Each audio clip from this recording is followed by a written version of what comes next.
You should be able to see us now.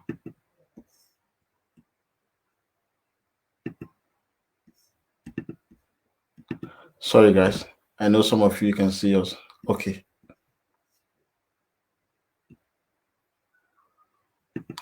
You can see us right now. Thank you very much. Yeah, it's fine.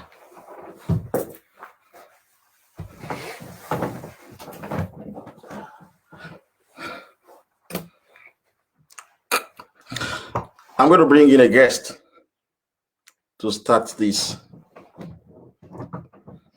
campaign. And then the guest, she's a mother. She's got a lot of grandchildren. And this person, when I was 15 years old or thereabout, but I'm very sure that I was still in secondary school, I overheard her with my uncle having a conversation about politics. I haven't spoken to my uncle since I left Yoruba land many years ago. But today I had confirmation that he's still very much alive. My uncle and this person that I'm going to be bringing as a guest, they are very fortunate to be alive today. Their generation brought the responsibility upon our own generation today. They are very lucky in the sense that only 4% of the current total population of Yoruba people witnessed slavery and colonialism. 96% of the current population of Yoruba people in Western Nigeria were never born during slavery and colonialism. So we cannot claim that because of slavery and colonialism, we cannot develop our space better than England, better than Japan, better than China, or even at par with the United States. We were never enslaved.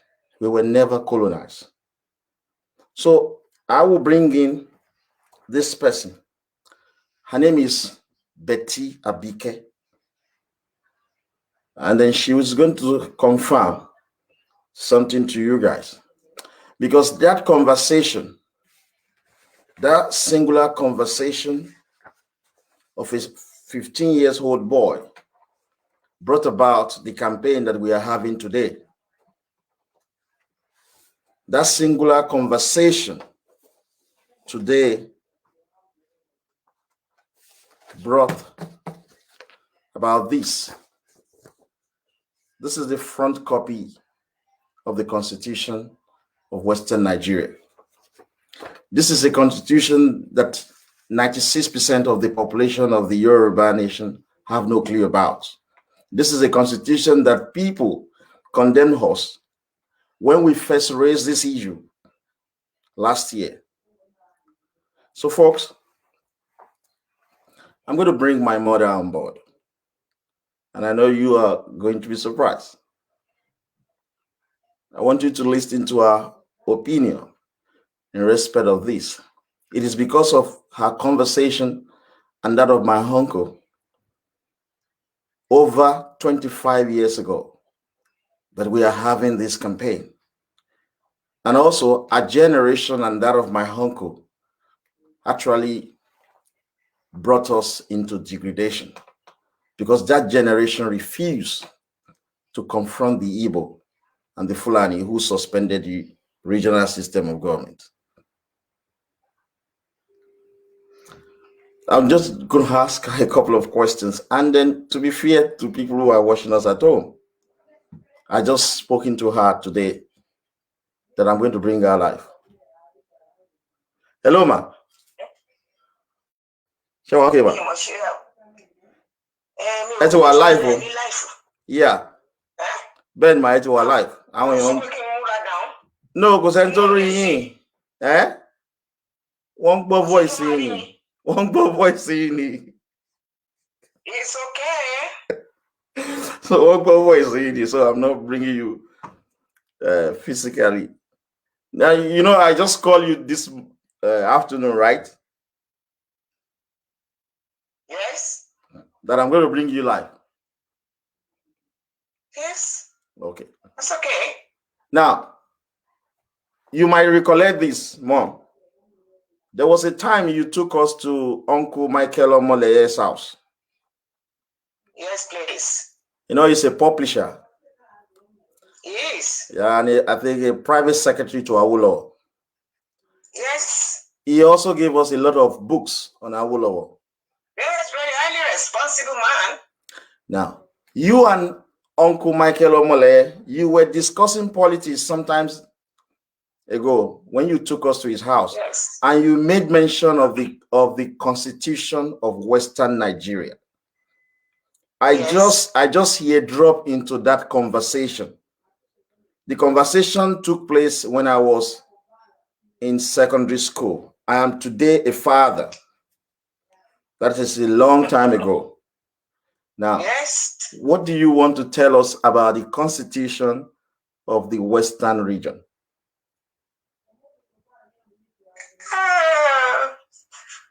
Can you enlighten me more? What exactly do you want me to? Okay, this is what I want you to. Many of us, our generation, have no clue about this Constitution. We have never been exposed to this in our school. We just believe that the existence of Nigeria started as recently as 1999. We have no clue at all. Tell us what you think about regional government. Which? Oh, it was very, very sweet. Regional government, you get lots of things. Lots of things. Regional government, that's what Awolowo made. To build cocoa house and so many beautiful, beautiful things for our education, free education from primary to all levels. And medical care, that's all we want. That's all we've been fighting for. Yeah. But nobody even take to that. If we're a regional government, we control what we have. Yeah. That is exactly. We control. Yeah. It will pay us better. It will pay us like better. Now, I would not even looking for anywhere to. But we used what we want and it was successful. Hello? Yeah. Hello, I can hear you, Mom. Everybody can hear you. Now. Yes, regional government is super. Yeah. That whatever we get from our region, we take control of it. Exactly. And it works well. You know, the old Western region, you know, the Delta states, Edo and all others. Yeah. Kwara and all others were there, and it was successful. Yeah. We were eating well. Medical, everything was okay. Yeah. So we are praying for us to go back to that. Okay, Mommy, that's what you come in. You are praying, and I don't want to argue with you on that. Okay, what I'm saying, everybody, whether you believe to any this thing, they still prayers. No, I do know. It's this. I don't want to antagonize your generation. You know, I'm always attacking your generation that you haven't done so well to bring about a return to regional government. Now, there's something you always say to me, which I have disclosed to the general public many times.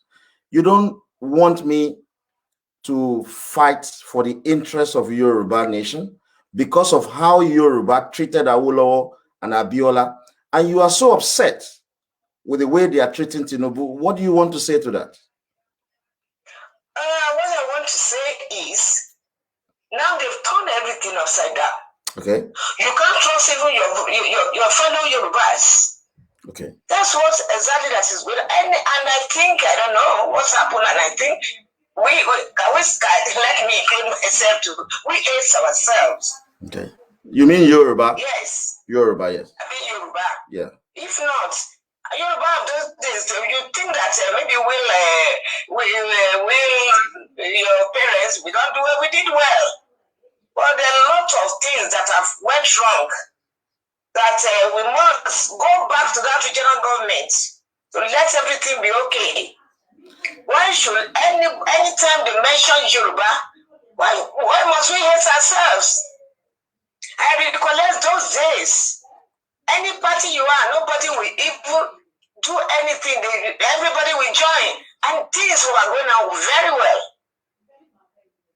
So that's the best thing. Now I've had this, we say Tinubu, that we say Tinubu, and I saw that man as a very, very, very strong man, and he really is fighting. Oh, God will be with him. Yeah. You've said something that I would like you to elaborate more on this. I want you to tell the public. Initially, when I started these things, you were not in support of it because you were concerned about the attitude, ma? Yeah, I said yes. Okay, you were concerned about the attitude of the Yoruba people, particularly what they did to Awolowo, how they allowed MKO Abiola, including the wife, to be assassinated.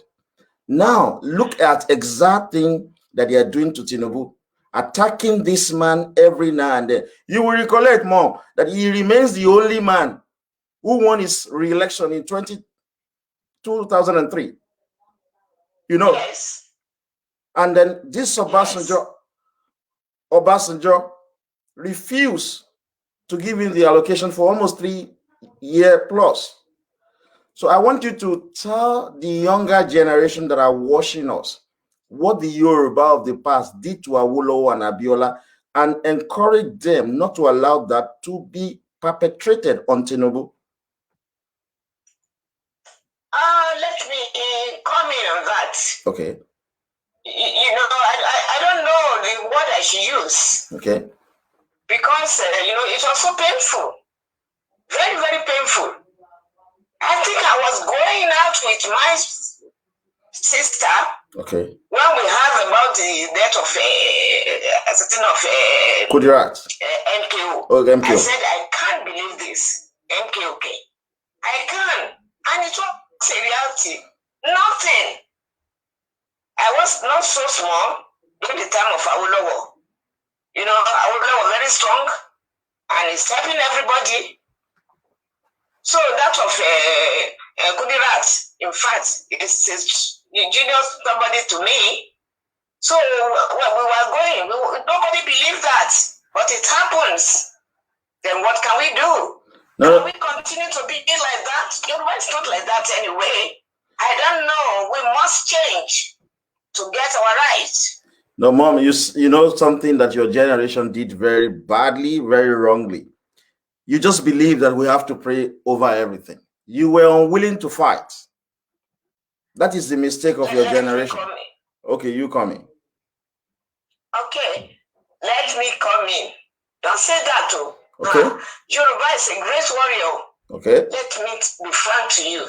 Okay. We may be, we may have feelings, but we are not that stupid. Okay. Whoever wants to think that Yoruba is stupid, Yoruba is not stupid. And we generally something, we are not stupid anyway. I normally correct you. I'm just telling you that please, gently. Because now what they told Yoruba to be, and we were not like that before. Anywhere we stay in Bam. But now they divided everything into groups. That is not okay. It's not favorable at all. Okay, that's what, Mommy, that's what I... we are looking. Okay. What do you say? What you've mentioned is what I will be discussing later today with many millions of people who are going to be watching us and those who are at home following us. So I'm very grateful for coming on board to speak. Thank you very much, ma. She might be struggling. Hello, ma. Oh, you're still there. Now, look, I want to ask you this question. From your... Hello? Hello, ma. Can you hear me? Hello, ma. Okay. Hello? Can you? Yeah, Shengbo, ma. Shengbo. Yeah. I want to ask you these questions. Maybe it's going to be the final question from you so that I can concentrate on what we have got to do. From your father's generation to your generation and to my generation, we have always voted for a party that is today APC. Is that right? Yes. Because it's right. It's yeah, correct. I was telling you that my father was being paid 1 kobo per year. Yeah, by the English. Yeah, by the English. By the English. Well, I can say by the English, but that time, yes, it was Northern versus Yoruba something. Okay. How much was it? He didn't care because he's so honest a man. It's very honest. How much was your battalion is serving 1 kobo per year? Per year, you told me that. I remember. Yeah. Simply because he supported Awolowo. Yes. Yeah. Now you see the same thing. Okay. And as God will just serve it. Okay. The very day that they said, we are going to prison the Yoruba. Then the army took over. Because of he's a very honest father. This is a new one. You haven't ever told me that they were about to imprison my grandfather because he stood with Awolowo. Now I ask you this question, Mom, and we can easily go. I know a lot of people are enjoying it. What do you think about my incessant arrest in England? I've been arrested several times. Are you talking about that? It was an embarrassment, even as a mother, because I know you very well. Some will be thinking that you it's so terrible. Yes. I'm then you. It's so terrible. Then. You are very strong, and I trust you. And I know what you can do. You cannot take 1 kobo from anybody for anything. But they will be thinking you get money for it. As a mother, how do I feel? Without even doing anything, just it's terrible, arrested. And the worst thing was this the one in August last year. Was it August last year? For terrorism, Scotland Yard. Yeah, for terrorism. Can you imagine that? It's unbelievable. Can you imagine that? You remember the first time in 2015 when they arrested me and locked me up. You had high blood pressure, you had hypertension. They wouldn't even allow me to speak to you. You see, Mom, this is some of the things that you have anything that is more than hypertension, Mom, I know God is with you. Mom, this is some of the things that I am upset with your generation with. If your generation had hold on, Mom, hold on. If your generation had confronted the Igbo and the Fulani who suspended regional government, my generation will not be here in England wasting away, facing all manners of horrible living experiences. It is bad. And then if we don't do anything, look at you now, you cannot even speak to your grandchildren. What an embarrassment. A big embarrassment. Would that have happened to you if we... Even in UK, in London, they appreciate grandmothers very well. Yes. So they are not even doing badly about that. Imagine they just come. They really appreciate. Anybody that is grandma, they appreciate. Worldwide. It's horrible. Somebody disturbed me from seeing my grandchildren. What an embarrassment. It is a big embarrassment. And then, Mom, I've been saying something. I tell you, I've been saying something, and I want you to collaborate with me on that. I've never wanted to live in England. Is that true? Don't you know what you did? Don't you know how I fought you? You said you are just going there for your PhD and you will come back immediately. You said it. Yeah. But Mom, things have happened. Things have moved on. Our life has been miserable because of the suspension of regional government. So I will be interpreting the constitution of Western Nigeria to young Yoruba all across the world. And we want to appreciate you for what you've done. And let me just quickly say this live so that I didn't tell you this. Somebody contacted me a few days ago after watching my video, appreciating what I've been doing. And this person said to me that, please, I don't know you, but I would like to give your mother something. And I was taken aback initially. I was surprised. She said she just wants to bless the womb that gave back to me because of what I do for the Yoruba nation. So the money that I sent you that you got today was actually not from me. It was from a member of the public, just to show appreciation that you brought forth a child who could stood and fight and still fighting for the interest of the Yoruba nation. So a number of people are saying thank you to you, Mom. So I will have to let you go. You want to say something? God will bless them. God will bless them. Okay. And thank the one that sent the money. I'm so grateful. Yeah. I know what you face.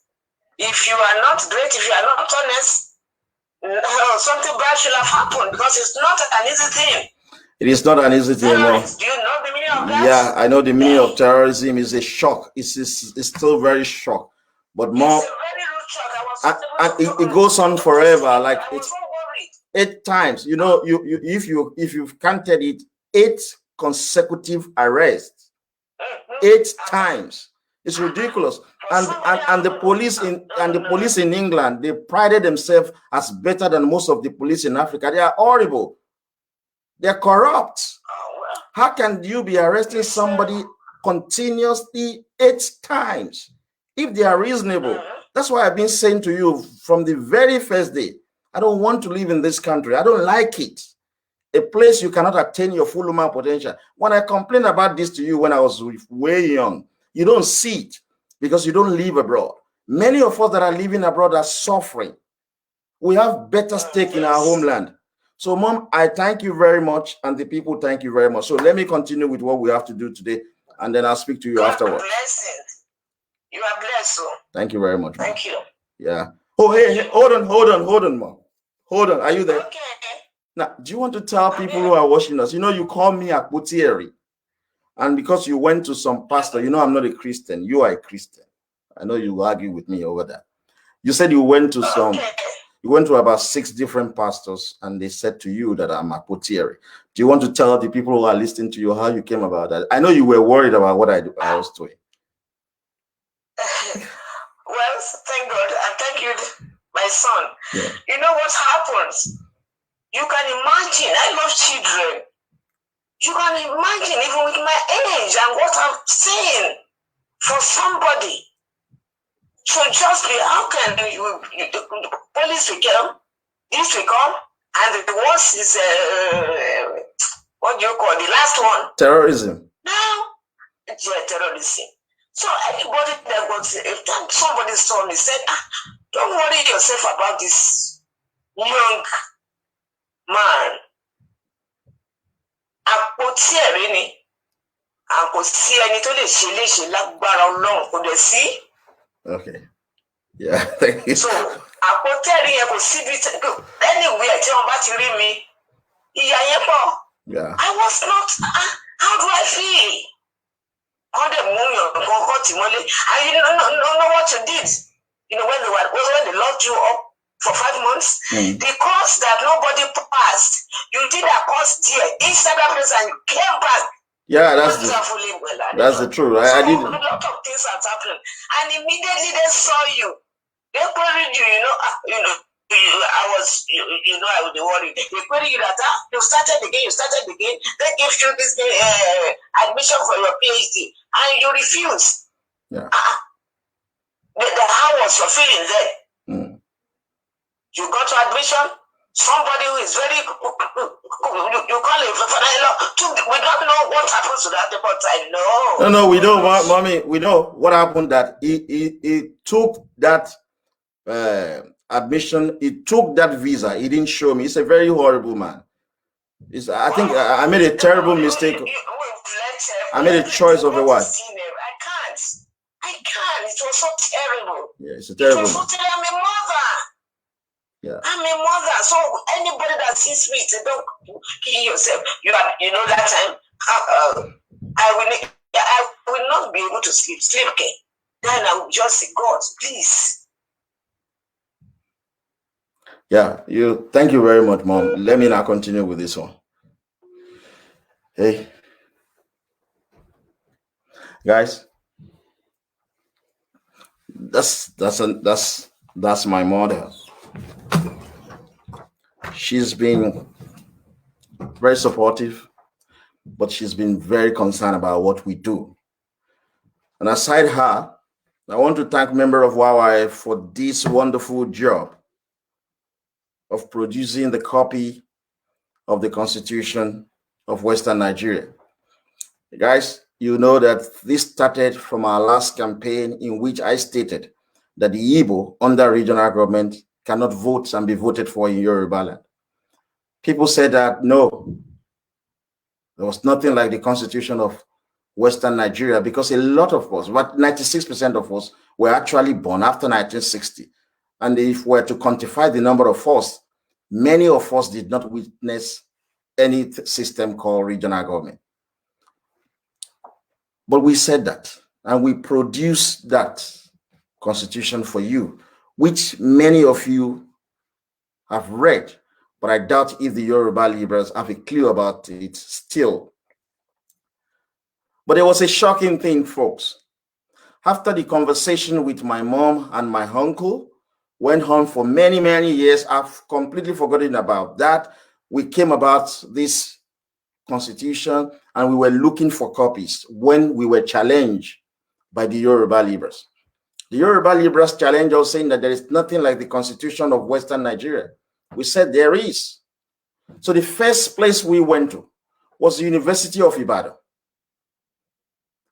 Then we went to the University of Ife and ended up going to Unilag, University of Lagos. None of these flagship university in Yoruba land has a copy of the Constitution of Western Nigeria. What does that tell us? It shows the level of our degradation as a nation. Yoruba nation is the only nation on this planet that has been colonized twice. First by the English, and since the suspension of regional government, Igbo and Fulani have been colonizing us. Our own constitution, you cannot get a copy in any of our flagship universities, in any university at all. So I sent people in America to go to Harvard. We saw a copy, but they would not give us a printed copy. They wanted us to come and read this there. So we sent another delegate to Los Angeles Library in California in the United States. That is the only place where we get a copy of the Constitution that you all now have now. And on behalf of the young Yoruba for freedom, we want to say a big thank you to the Los Angeles Law Library in the United States of America. The Yoruba people have always loved the good people of the United States of America. We're very appreciative of what you've done. So the copy of the Constitution you have now, we obtain it from America. A big shame on the educational system of the Yoruba nation. Folks, during negotiation for independence between 1957 and 1959, the Yoruba, we represented Yoruba people, we represented Edo people, we represented Urobo people, we represented Ijo people. They called them Western Ijo. Ijo were divided into two, partly Eastern region, partly Western region. Those who were in the Western regions are half of Bayesa's today. So we represented them at the negotiation for the Constitution of Nigeria. The Igbo people represented the Eastern Ijo, they represented Efik Ibibio, and they represented themselves. The Hausa Fulani represented themselves, they represented Kanuri people, Nope people, Birom people, Junkum people, Bagi people, and the rest of them in the northern part of Nigeria. Two of these three representations, the Yoruba and the Igbo, and the Hausa Fulani rather, agreed to parliamentary system. Only the Igbo people wanted unitary system, which is based on presidential system. We eventually agreed to the regional government because the Yoruba said, no, we're going to opt out. We cannot practice presidential unitary system in a multicultural society like Nigeria. The Hausa Fulani also agreed to that then. Since then, the Igbo nation has been looking for a way to destroy Nigeria and bring in unitary system. They were the only people out of the three major ethnic nations in Nigeria that rejected regional government from day one when the Constitutional Conference was going on. They wanted the presidential system so badly because of two things which they lack: crude oil and access to sea. As of that time, the Hausa Fulani also lack crude oil and access to sea, but they believe in their agriculture. But the Igbo sharpened their insight into Hausa Fulani in later life, rejecting the regional system of government. What was the reason why the Igbo, represented by Azikiwe, wanted unitary presidential system? I've said to you, because 70% of the crude oil production in Nigeria was going on in Yoruba land when the negotiation for the constitution was going on. Also, 90% of Nigeria waterways belong to the Yoruba people. This is what the Igbo lack, and they were looking for a way to capture these two.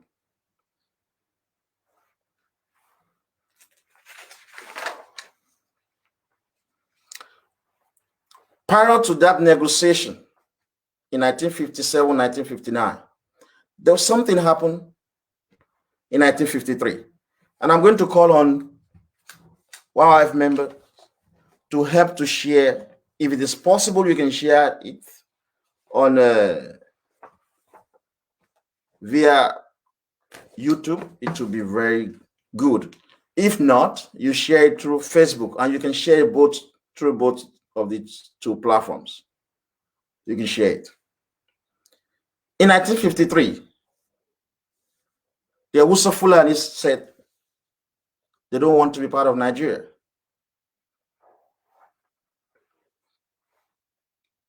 On May 12, 1953, Zik, who represented the Igbo, gave a speech before his party, the NCNC. The speech was given in Yaba, Lagos. Zik threatened the Hausa Fulani in that speech, 1953.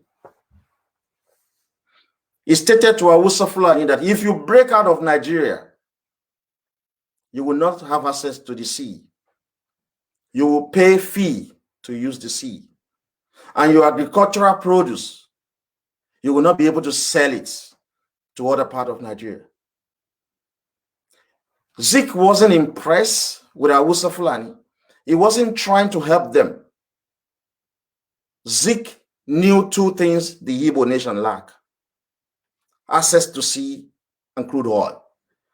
As of 1953, the Eastern Ijaw and Efik Ibibio, who were part of the Eastern region with the Igbo, have already sent delegates to the Queen, asking the Queen to give them their region because the Igbo are too greedy.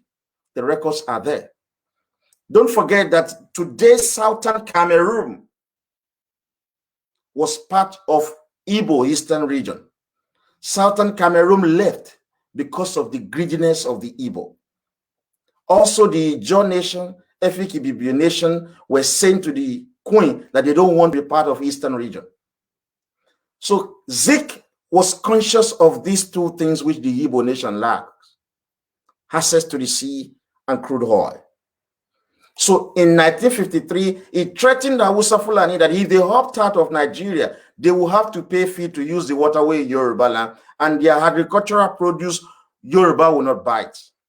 So invariably, Zik was trying to negotiate with Hausa Fulani to remain in Nigeria so that Igbo too will remain in Nigeria so that they can have access to the sea and the crude oil.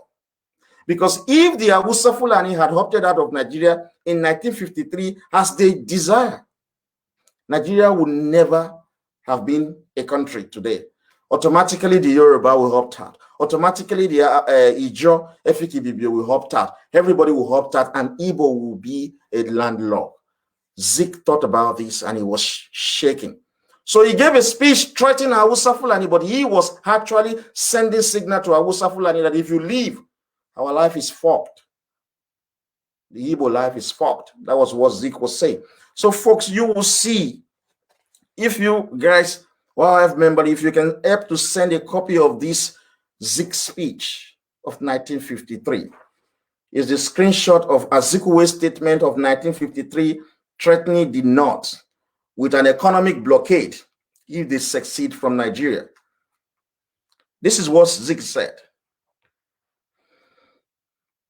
In 1953, when Northern Nigeria were beginning to consider secession from the Nigerian colony that would soon be a nation, Nnamdi Azikiwe gave a speech before the caucus of his political party, the National Council of Nigeria and Cameroons, NCNC, in Yaba, Lagos, on May 12, 1953. That speech, while not disallowing secession, suggested that there would be grave consequences if the northern region become an independent nation. Ironically, 14 years later, Azikiwe led his eastern region out of Nigeria and created Biafra, a move that prompted a bloody 3-year civil war. Azikiwe's speech in 1953 appears below. There's something that is important in shade. He said, in shade of political opinion, the right to determine its policy, I am obliged to issue a solemn warning to those who are guiding the North towards secession. If you agree with my view, then I hope that in course of our deliberation tonight, you will endorse them to enable me to publicize them in the press. In my opinion, in that speech, he goes on, saying in that speech that if the Awusa Fulani leaves, they will not use the waterways and nobody will buy the agricultural produce. But in the second part of the speech, folks, I know you have it, you can give it to people. In the second part of the speech given by Nnamdi Azikiwe in 1953, his secret was exposed. He said, secession may lead to economic nationalism in the eastern region. That if the Hausa Fulani should opt out of Nigeria, this will lead to economic nationalism in eastern region. What was he saying? That the Ijo and Efik Ibibio, who actually have crude oil and access to the sea, will opt out of the eastern region if the Hausa Fulani should break out of Nigeria. As of that time, 1963, there was literally no Nigeria. The three regions were run separately. We were trying to formulate and fashion out a constitution that will make us to live together as one country. We were writing constitution. So Zeke realized and he said, if Hausa Fulani are allowed to get out of Nigeria, it may lead to economic nationalism in eastern region. That means the Ijo and Efik Ibibio will say they are going. They have already sent the delegate to the Queen saying they are going. So Zeke, while he was threatening Hausa Fulani, if they leave, they will not have access to the waterway and nobody will buy the agricultural produce. He was actually protecting the interests of the Igbo. He knew then that if Hausa Fulani should break away from Nigeria, Ijo and Efik Ibibio will go. That is the reason, because of crude oil and access to the sea, is the reason Ojukwu declared Biafra. It is the reason Nnamdi Kanu created IPOB, so that to take what does not belong to them, access to the sea and crude oil of the Ijo people and Efik Ibibio people. Let's go on. He said, which can pursue a policy of blockade of the North by refusing it access to the sea over and under the river Niger. He's saying that if Hausa Fulani should break away out of Nigeria, that was 1953, they will not use the waterways. And then went on and said, except upon payment of tolls. This may lead to economic warfare between the North on one hand and the eastern or western region on the other hand, should they decide to fix protective tariffs, which will make the use of the port of the last and west uneconomic for the North. What Zeke was saying, that if the Hausa Fulani were not allowed to use the sea, the Hausa Fulani will have to pay a toll to use the sea, which of course, that is what was part of regional government. Then Hausa Fulani too will put tariff on their agricultural produce. And Zik said that this might lead to war. It's not going to lead to any war. He was just threatening Hausa Fulani, saying to them that if you break away, the Yoruba will not allow you to use the sea. It's all bullshit. Because from day one, the Igbo wanted to appropriate other people's land because of two things which they lack.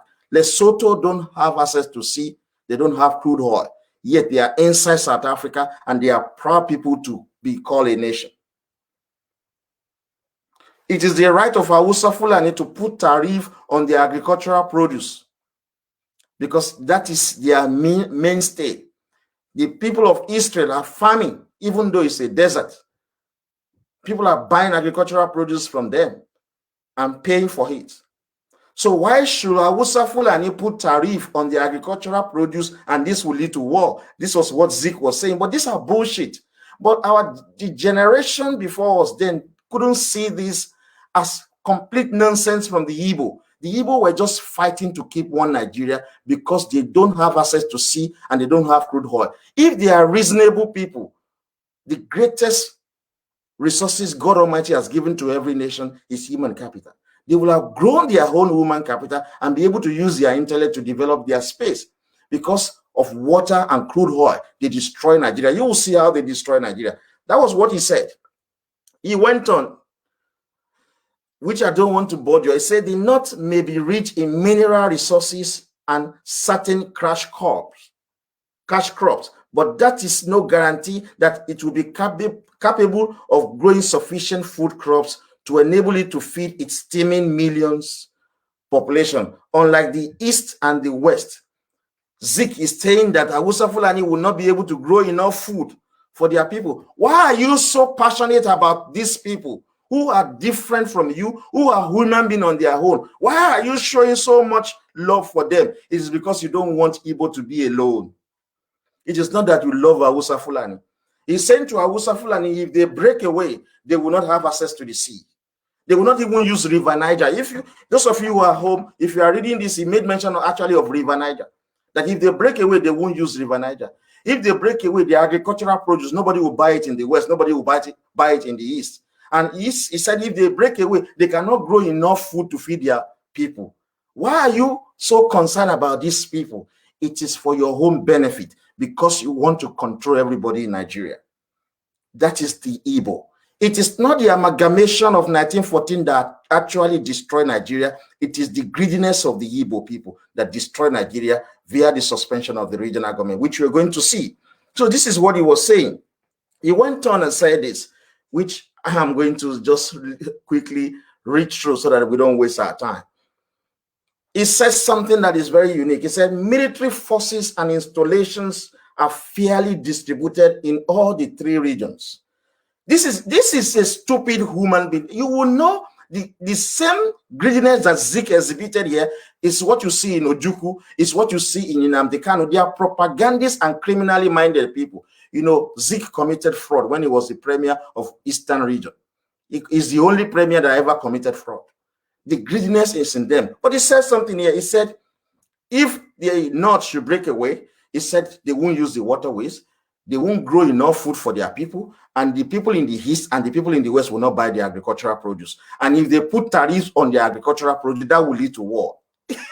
Crazy. If I produce rice, I sell it for any amount of money that I sell. If the Yoruba want to buy, let them buy. If the Igbo want to buy, let them buy. If they don't want, fuck off. Why would that lead to war?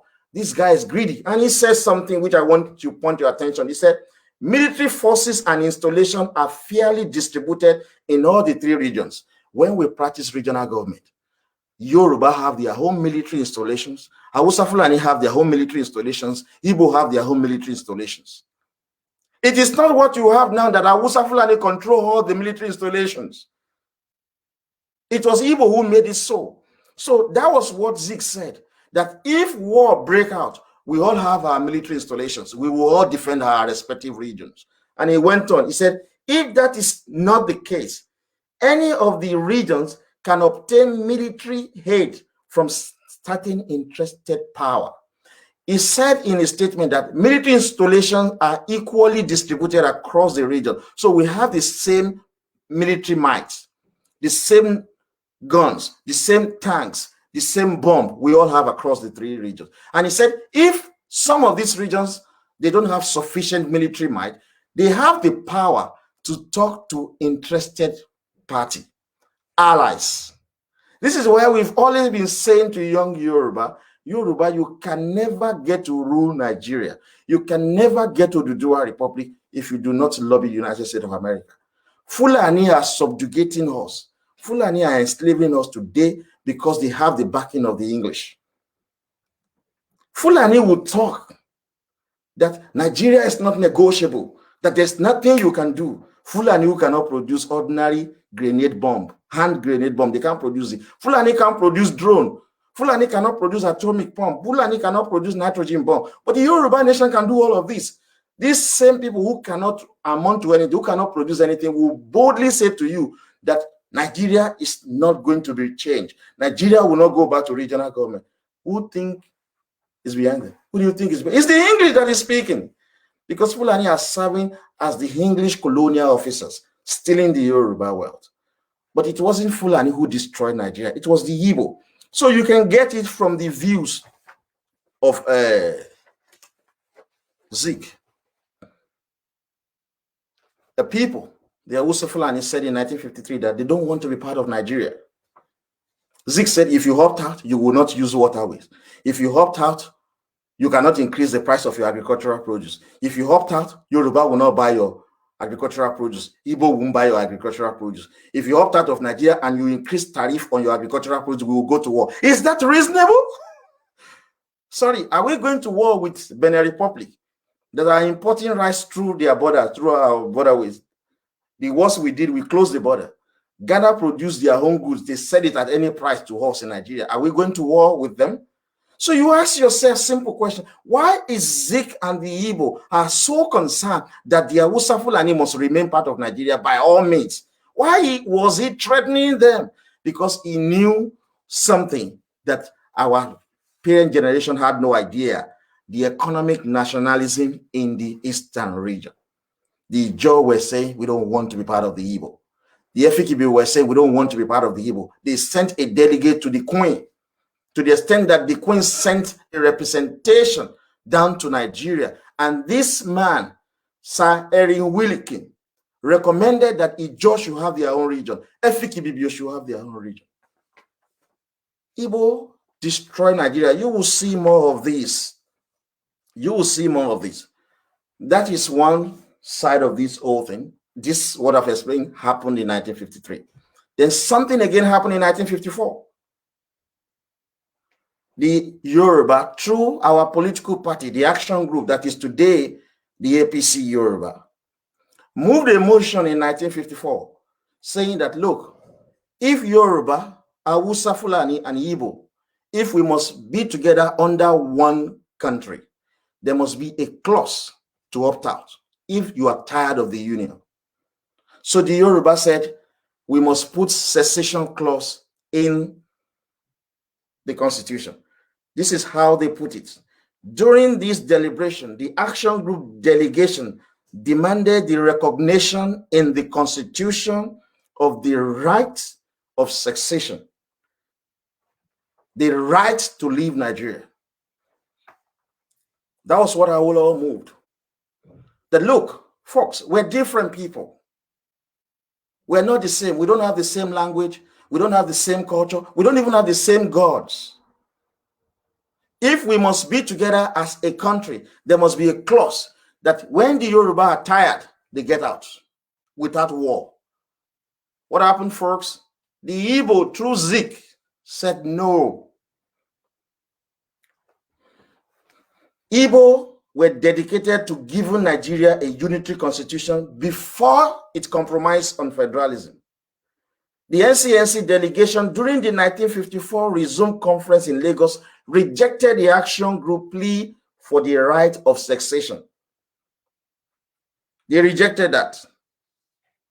You know what they said when Awolowo said, let us put this clause in the Constitution of Nigeria, so anybody who wants to go away can go away peacefully without war. The Igbo said no, and they said that secession should be declared as an illegal act and an invitation to anarchy.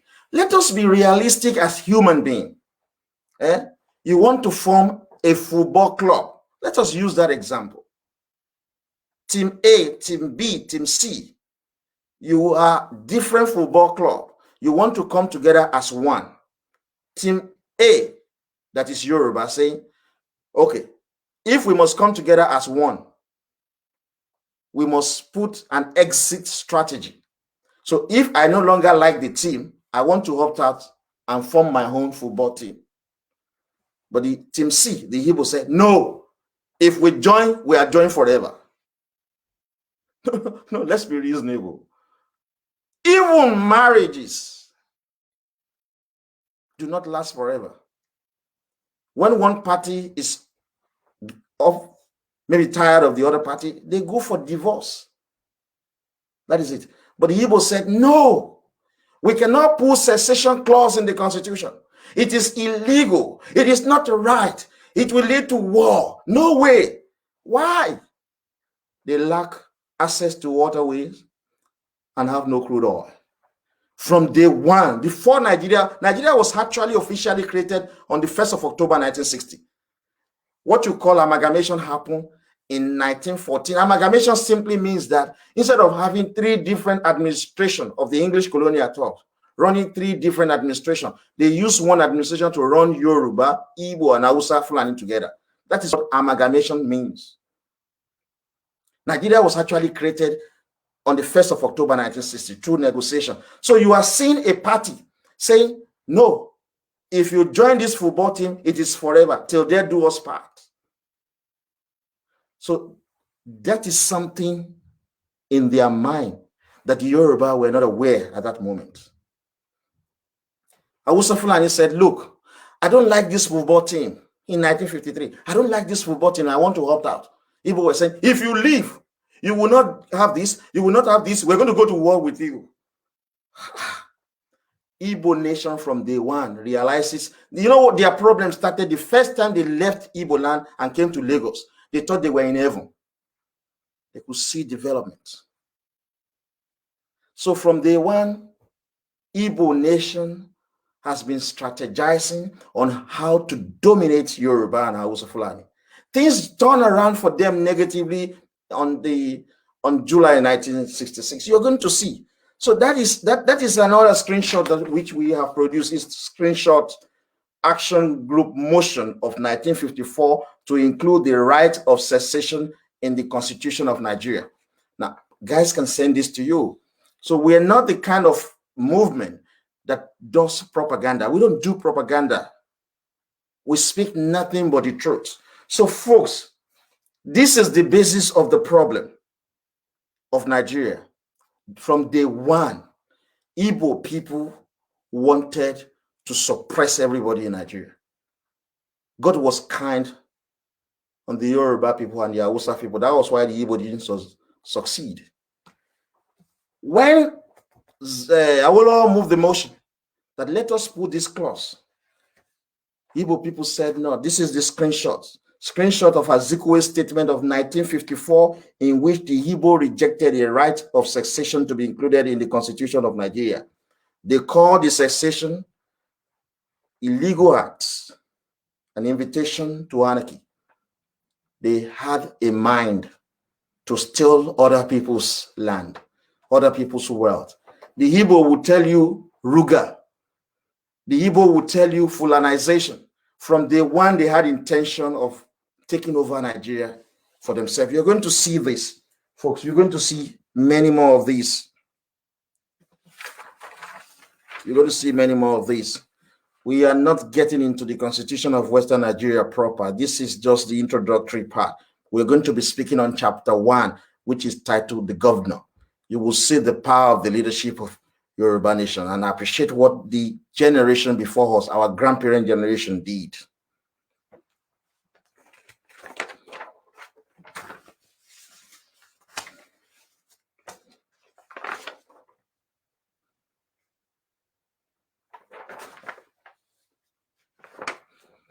Okay. Sorry, guys.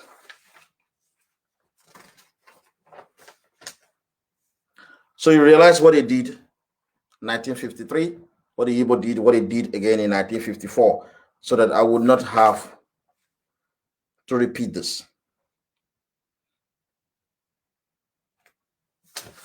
Come back again and come here. So, sluggishly, the Igbo agreed to regional government by 1959. They always wanted unitary system that we have today.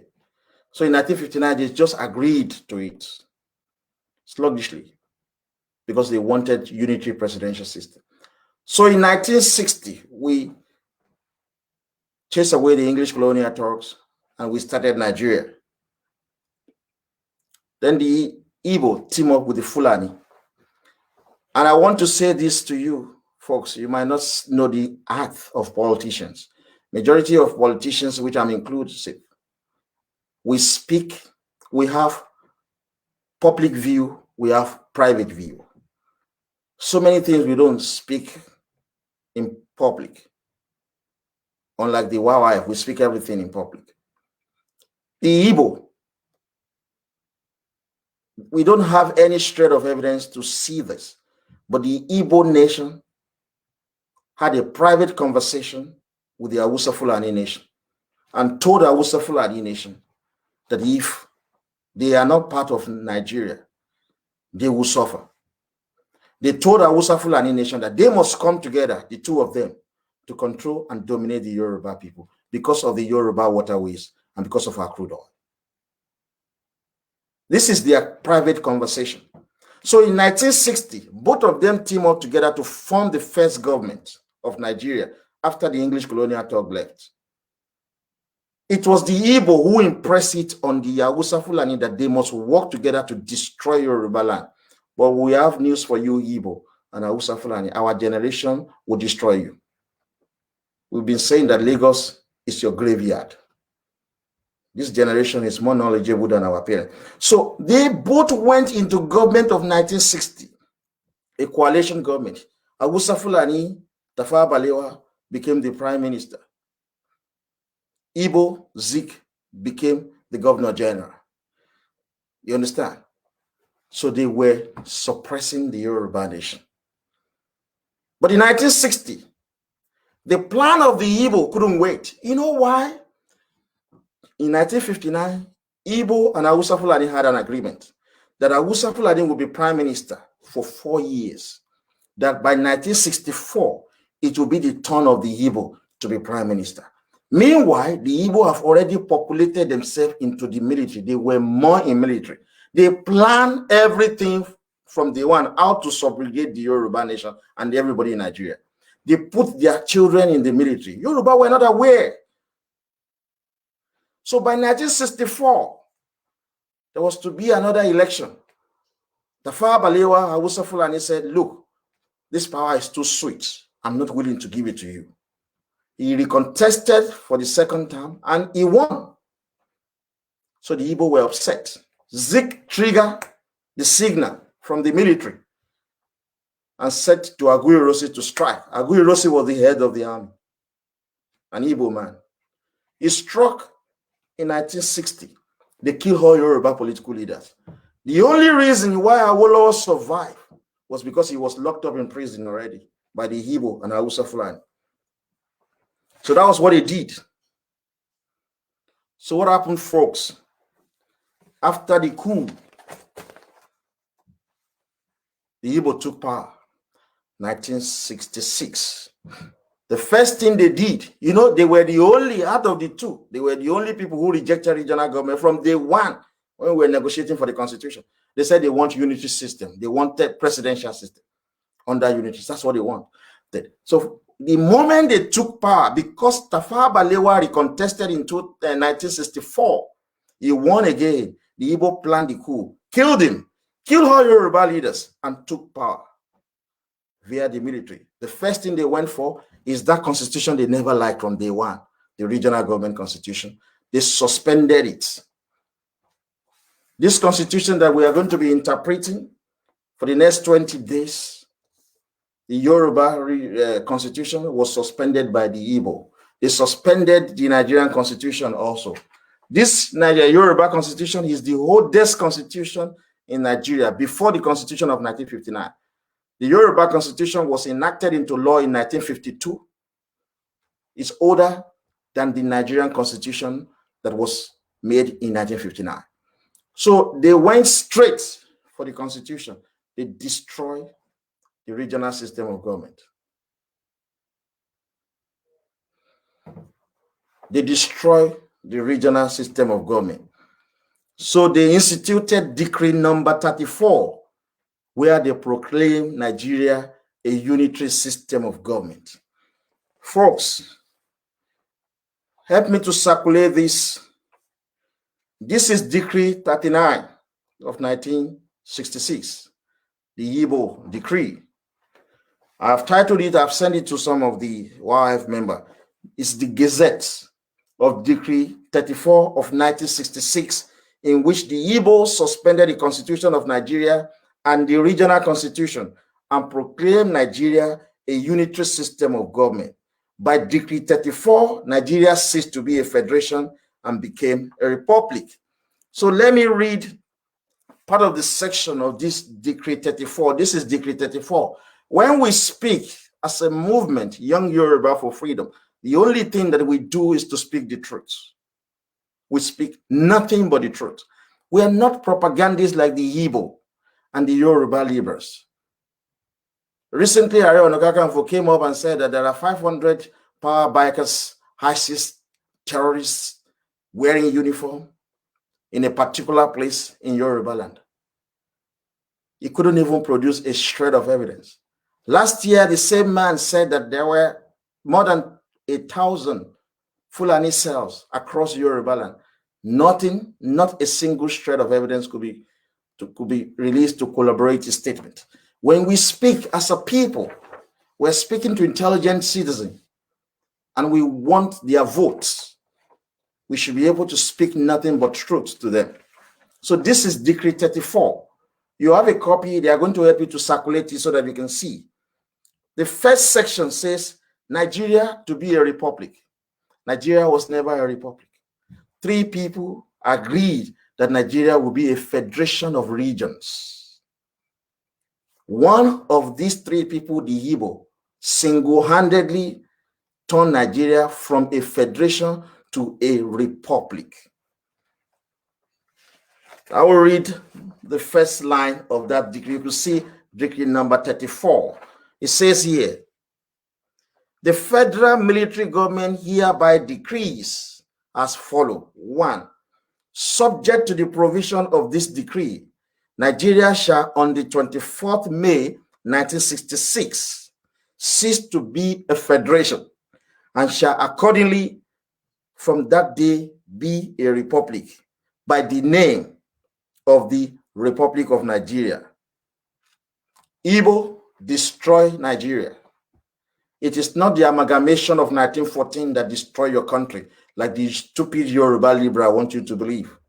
It is Igbo who destroyed Nigeria. Folks, I have good news for you. If you vote Tinubu as president in 2023, we're going to change this back to the original constitution. We will reject this Decree 34. An executive order will be issued that will turn Nigeria back to regional system of government. We're going to have decentralized democracy. If the Igbo do not wish it, they will have their landlord, Lesotho of Nigeria. If the Hausa Fulani are not interested in a return to regional government, they can have their Arewa Republic. Nobody is concerned about that. 3 people created a nation called Federation. It's a name. Nigeria is Federation of Regions. Igbo single-handedly changed it to a republic because they want to enslave everybody. They tell you Fulanization. Fulani are everywhere. This is the latest one. Let me just have this. This is not a digression. You see, Iba Gani Adam talks about Fulani. Fulani are everywhere. Fulani are everywhere. He doesn't have a clue of what the Igbo are doing. No, he does. Because Igbo are funding him. He cannot speak the truth. We did vehicular movement counting in 2012. The Young Yoruba for Freedom. We found out that over 500 vehicles traveled from Igbo land into Yoruba land every blessed day. Less than 100 vehicles travel from Yoruba land to Igbo land every day. This is a difference of 400 vehicles coming into Yoruba land from Igbo land every blessed day. We did an estimate of 50 passengers per vehicle. So if you multiply 50 passengers by 400 vehicles that are entering into Yoruba land every day from Igbo land, that is 20,000 passengers. 20,000 people from Igbo land troop into Yoruba land every day. Fulani don't have such a figure of people trooping into Yoruba land. So if you multiply 20 by 7, that is 140,000 people, Igbo people, coming to Yoruba land every week, unrestricted, unregulated. If you multiply that, you will have in a month 560,000 Igbo people coming into Yoruba land every month. Are they not enough to be ISIS and kill every one of us in Yoruba land? 560,000 Igbo are moving into Yoruba land every day. If you multiply that by 12 months, we're talking about 6.7 million Igbo coming into Yoruba land every year. Are we as rich as America? No. Are we as rich as England? No. Why should we allow the influx of these people into our space? But Adeyinka is concerned about 500 ISIS terrorists when 6.7 million Igbo move into Yoruba land. What do you think they are coming to do? If Yoruba land is that great, what am I looking for in England? Why are you doing cleaning job in England? Why are you doing kabu kabu in America? If Yoruba land is that great, the United Kingdom would not allow less than 300,000 people to come into his country every year. And the stupid Igbo will say, oh, we're all one Nigeria. Yeah, we might be one Nigeria. Why will you be releasing 6.7 million of your inhabitants to move into another region? What is that? That is war. But Adeyinka doesn't consider that. He does propaganda news every now and then. Let's continue with this decree number 34. This is what the Igbo did. So if I ask you a question, who changed Nigerian name from Federation to Republic of Nigeria? The answer is Igbo. So stupid Yoruba Libra will tell you, amalgamation is our problem. No, amalgamation is not our problem. The suspension of regional government by the Igbo is our problem. Igbo plan evil from day one to destroy Nigeria, particularly to suppress the Yoruba people. That is what they've done. So you see the Gazette. So we don't have to tell you lies. If you see from the Gazette, you will see the unification of public services. So many things that you're going to hear today, folks. So many things.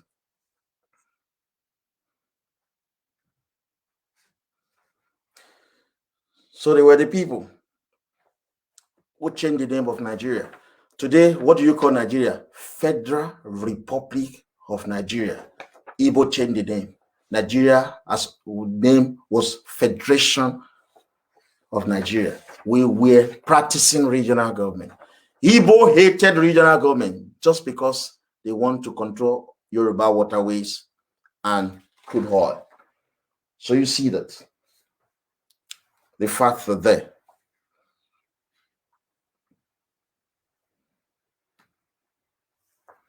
Why do you think the Igbo suspended regional government when they took power in 1966? They canceled the regional constitution. They turned Nigeria into a republic. They thought that Zik would remain the president of Nigeria. They thought that Zik or Urosin, will remain in power until they have installed all Igbo citizens across the length and breadth of the regional polities and civil services. Igbo innate desire. Before Nigeria was created in 1960, Nigeria was actually created in 1960. Administrative control of Nigeria was done by amalgamation in 1914. Nothing like Nigeria until 1960, when you had a proper constitution that all of you that were inside that Nigeria agreed to. That was when Nigeria was created. Igbo destroyed because they thought that Zik would be president so that they will put all of themselves in power. So they changed the name. If you look at the next screenshot, this is the Gazette of the 1966 creation of states. Now, if you ask young Yoruba, who created the 36th state of Nigeria, all of you are going to fail, including your parents. You will fail that simple question. You will say that Gowon created 12 states in 1967. That's what you are going to say. That after Gowon, Muritala Muhammad created additional state. After Muritala Muhammad, Babangida created additional state. After Babangida, Abacha created another. You will fail. You will fail. The 36 states you have today were all created by Igbo in 1966. We do not speak without fact. We are not Arionogakamfu and the other Yoruba liberals that are doing propaganda all over the place. We have evidence to back it up. This is our evidence. Circulate these guys so that they can see. This was released by the federal government. Something I said to people is this, is that, you know, when I was arrested for terrorism, our guys are used to give us information about Aso Rock, information about federal government. You know, a lot of them were relieved of their position because they found a lot of their phone number on my phone. But we have a way of getting information. That's why we are releasing this to the public. This is the state creation of Nigeria in 1966. If you are in doubt, guys, just show it. I title it The Gazette of 1966, Creation of the 35 Provinces by the Igbo within each region. The provinces are the 36 states today. If you doubt me, you have the copy of that. Let us look at this. This Decree 34 created 36 states. One, they call them provinces. Provinces are the same thing as states. In South Africa, they call their state provinces. When we practice regional government, we were calling states provinces. And the 36 states were created in 1966. Gowon did not create state. A lot of you will Google it and say, you will see Gowon created this state. This is the record. This is the what Gowon did was to pick on what Aguiyi-Ironsi has already decreed and start creating the state piecemeal by piecemeal. Piecemeal by piecemeal. Let's just look at the names of the state. In 1966, Igbo created Sokoto states. They call them provinces then. Sokoto state, Katsina state, Kano state, Borno state, Ilorin, they call it Ilorin, which is equivalent to Kwara state. Niger state, Zaria state is Zamfara now. Bauchi state, Plateau state, Adamawa state, Benue state, Kaba province, which is today Kogi state, Kaduna state, Capital Territory, and Sardauna state. Sardauna state is today is not Sokoto, it's in Kebbi now. So in the northern region, it divided them into 15 states, including the Capital Territory. In the whole eastern region, Aguiyi-Ironsi divided it into 12 provinces. Provinces and states are the same thing. He called them Enugu state, Abakaliki, which is Aba state, Ogoja, which is Cross River now, Onitsha, which is, I don't know the name of the state of the Onitsha now, Owerri, which is another state. These are the state capital, Calabar, Umaya, Port Harcourt, which is Rivers today, Anang, Uyo, Degema, and Yenogwa, which is Bayelsa state today. So it created 12 states in Eastern Province. In the Yoruba Western region, it created 7 states. Abeokuta, which is today Ogun State, Koloni, which is today Lagos State, Ibadan, which is today Oyo State, Ijebu, which is today Ogun State as well, Ondo, which is today Ondo State, Oyo 1, which is today Osun State, Oyo 2, which is today Ekiti State. And in the Midwest, he created 2 provinces, which are today Bini, which is Edo State, and Delta State. It was the Igbo people who created the state in Nigeria. What Gowon did was to look at this decree number 34 and said, okay, I'll create Sokoto, Katsina, Kano, and created 12. Muritala Muhammad came, he took this decree 34 and created additional state based on what was been there before. Abacha came, took this Decree 34 and created additional state to meet up with what Gowon has done, because Gowon has already created it by decree. Abacha came, he took all this and he created it. Gowon created 35 states in Aguiyi-Ironsi created 35 states and 36 states as far back as 1966. It is in the Gazette of the federal government. So what every subsequent leader did, head of state, they took power with no election. Aguiyi-Ironsi had nobody voted for Aguiyi-Ironsi, nobody voted for Gowon, nobody voted for Muritala Muhammad, nobody voted for Babangida, nobody voted for Abacha. These were the people who created the state based on the information that has already been decreed by Aguiyi-Ironsi. Igbo created the 36 states in Nigeria. Do you know why they created the 36 states? For easy entry into Yoruba land. So what they thought is that Zik will remain president or Aguiyi-Ironsi will forever be president. So with the power of the military, so they can go to Abeokuta and say, look, I want Igbo in the civil service. Such a governor will put Igbo there. So they divide the region so that they can easily take over everybody in Nigeria. So folks, don't fall for the gimmick that otherwise. This is the fact. These were the states created since 1966. Each government were just naming them after the other when they were in power. Igbo has already destroyed Nigeria. Igbo destroyed Nigeria. They will never be president. No English can be president of the United States of America because they were defeated in the Civil War. You have never found any English since 1776. Igbo can never rule in Nigeria. Forget about that. Igbo will not rule. They destroy Nigeria. So that was what they did. Another thing the Igbo did. So if you are asked, who changed the name of Nigeria from Federation of Nigeria to Republic? Igbo. Who created the 36 states of Nigeria? This is a shit system. Igbo did to control everybody. They wanted to put their own as administrators. Now, number 3, who created the Federal Civil Service? There was nothing like Federal Civil Service. Igbo created Federal Civil Service. This is under Decree 34. How the Federal Civil Service was created by the Igbo. I will tell you why they created it. When we were running regional government, all government agency, whether federal or regional, if the jobs is in your region, it is the citizen from that region that will be employed. So in police, in military, in immigration, in customs, name it, in prison, if the offices are in your region, it is your children from that region that will be employed. Igbo couldn't get jobs in Yoruba region. The prison that were in Igbo land, the immigration offices that were in Igbo land, the military bases that were in Igbo land, the police stations that were in Igbo land, it was Igbo who were employed there. Likewise, all of these things that were in the north, it was Hausa Fulani and those from the north who were employed there. But the Igbo were not still satisfied. They wanted an entry into Yoruba region. That was why they suspended everything in Nigeria.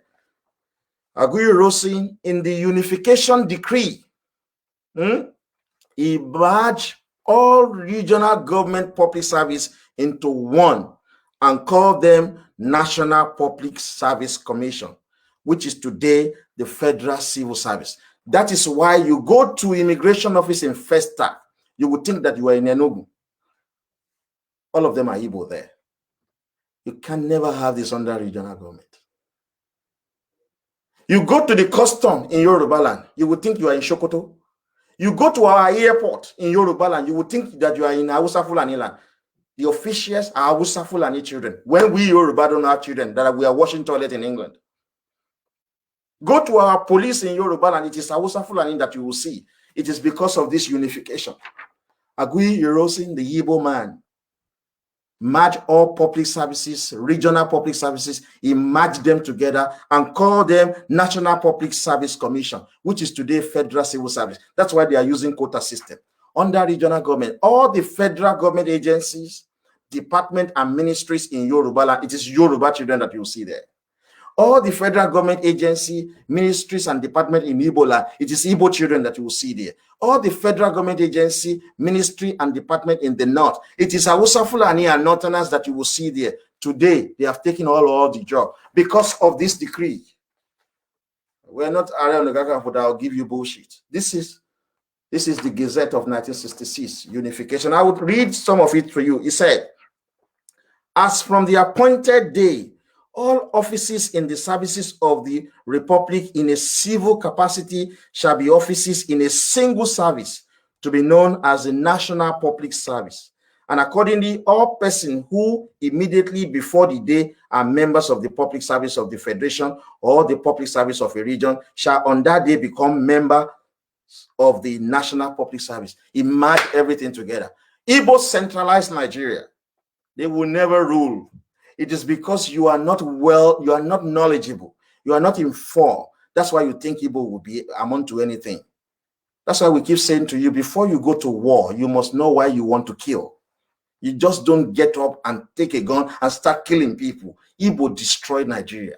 It is not the 1914 amalgamation that causes Nigerian problem. It is the Igbo suspension of Nigeria. They unified everything. They thought that they would be in power forever. But since then, Fulani took power from them, and Fulani have been messing up everybody in Nigeria. You first deal with the Igbo, then you face the Fulani, because Fulani has the backing of the English. That's what they did. In another paragraph, he said, the Public Service Commission established under Section 146 of the Constitution of the Republic shall be known as the National Public Service Commission, and references in that section and elsewhere to the Public Service Commission of the Federation shall be amended accordingly. Look at employment. We're coming to employment. He went on to say, notwithstanding anything contained in the Constitution of the Republic or a group of provinces, the member of the Public Service Commission of the Federation and of the region who immediately before the appointed date hold office shall continue in office until the appointment expire or as sooner revoked and fresh appointment are made. When they centralized the public service, there was nothing like federal civil service. That is the truth. When Igbo centralized the public service, they retired all the Yorubas and populated themselves there. They control every offices in Yoruba land. These guys hate you with passion. When the police arrested me and said to me, why do I hate Igbo? I said them, I hate them. I did not pretend. They killed my elder brother. They killed Akintola. They destroy Yoruba land. They are coming to do crimes across Yoruba land. They do armed robbery, they do kidnapping, they do vandalism, they do drug, they sell fake drug. They're killing our people. We don't want them in our space. It is the statement of fact. They're killing a lot of Yoruba graduates.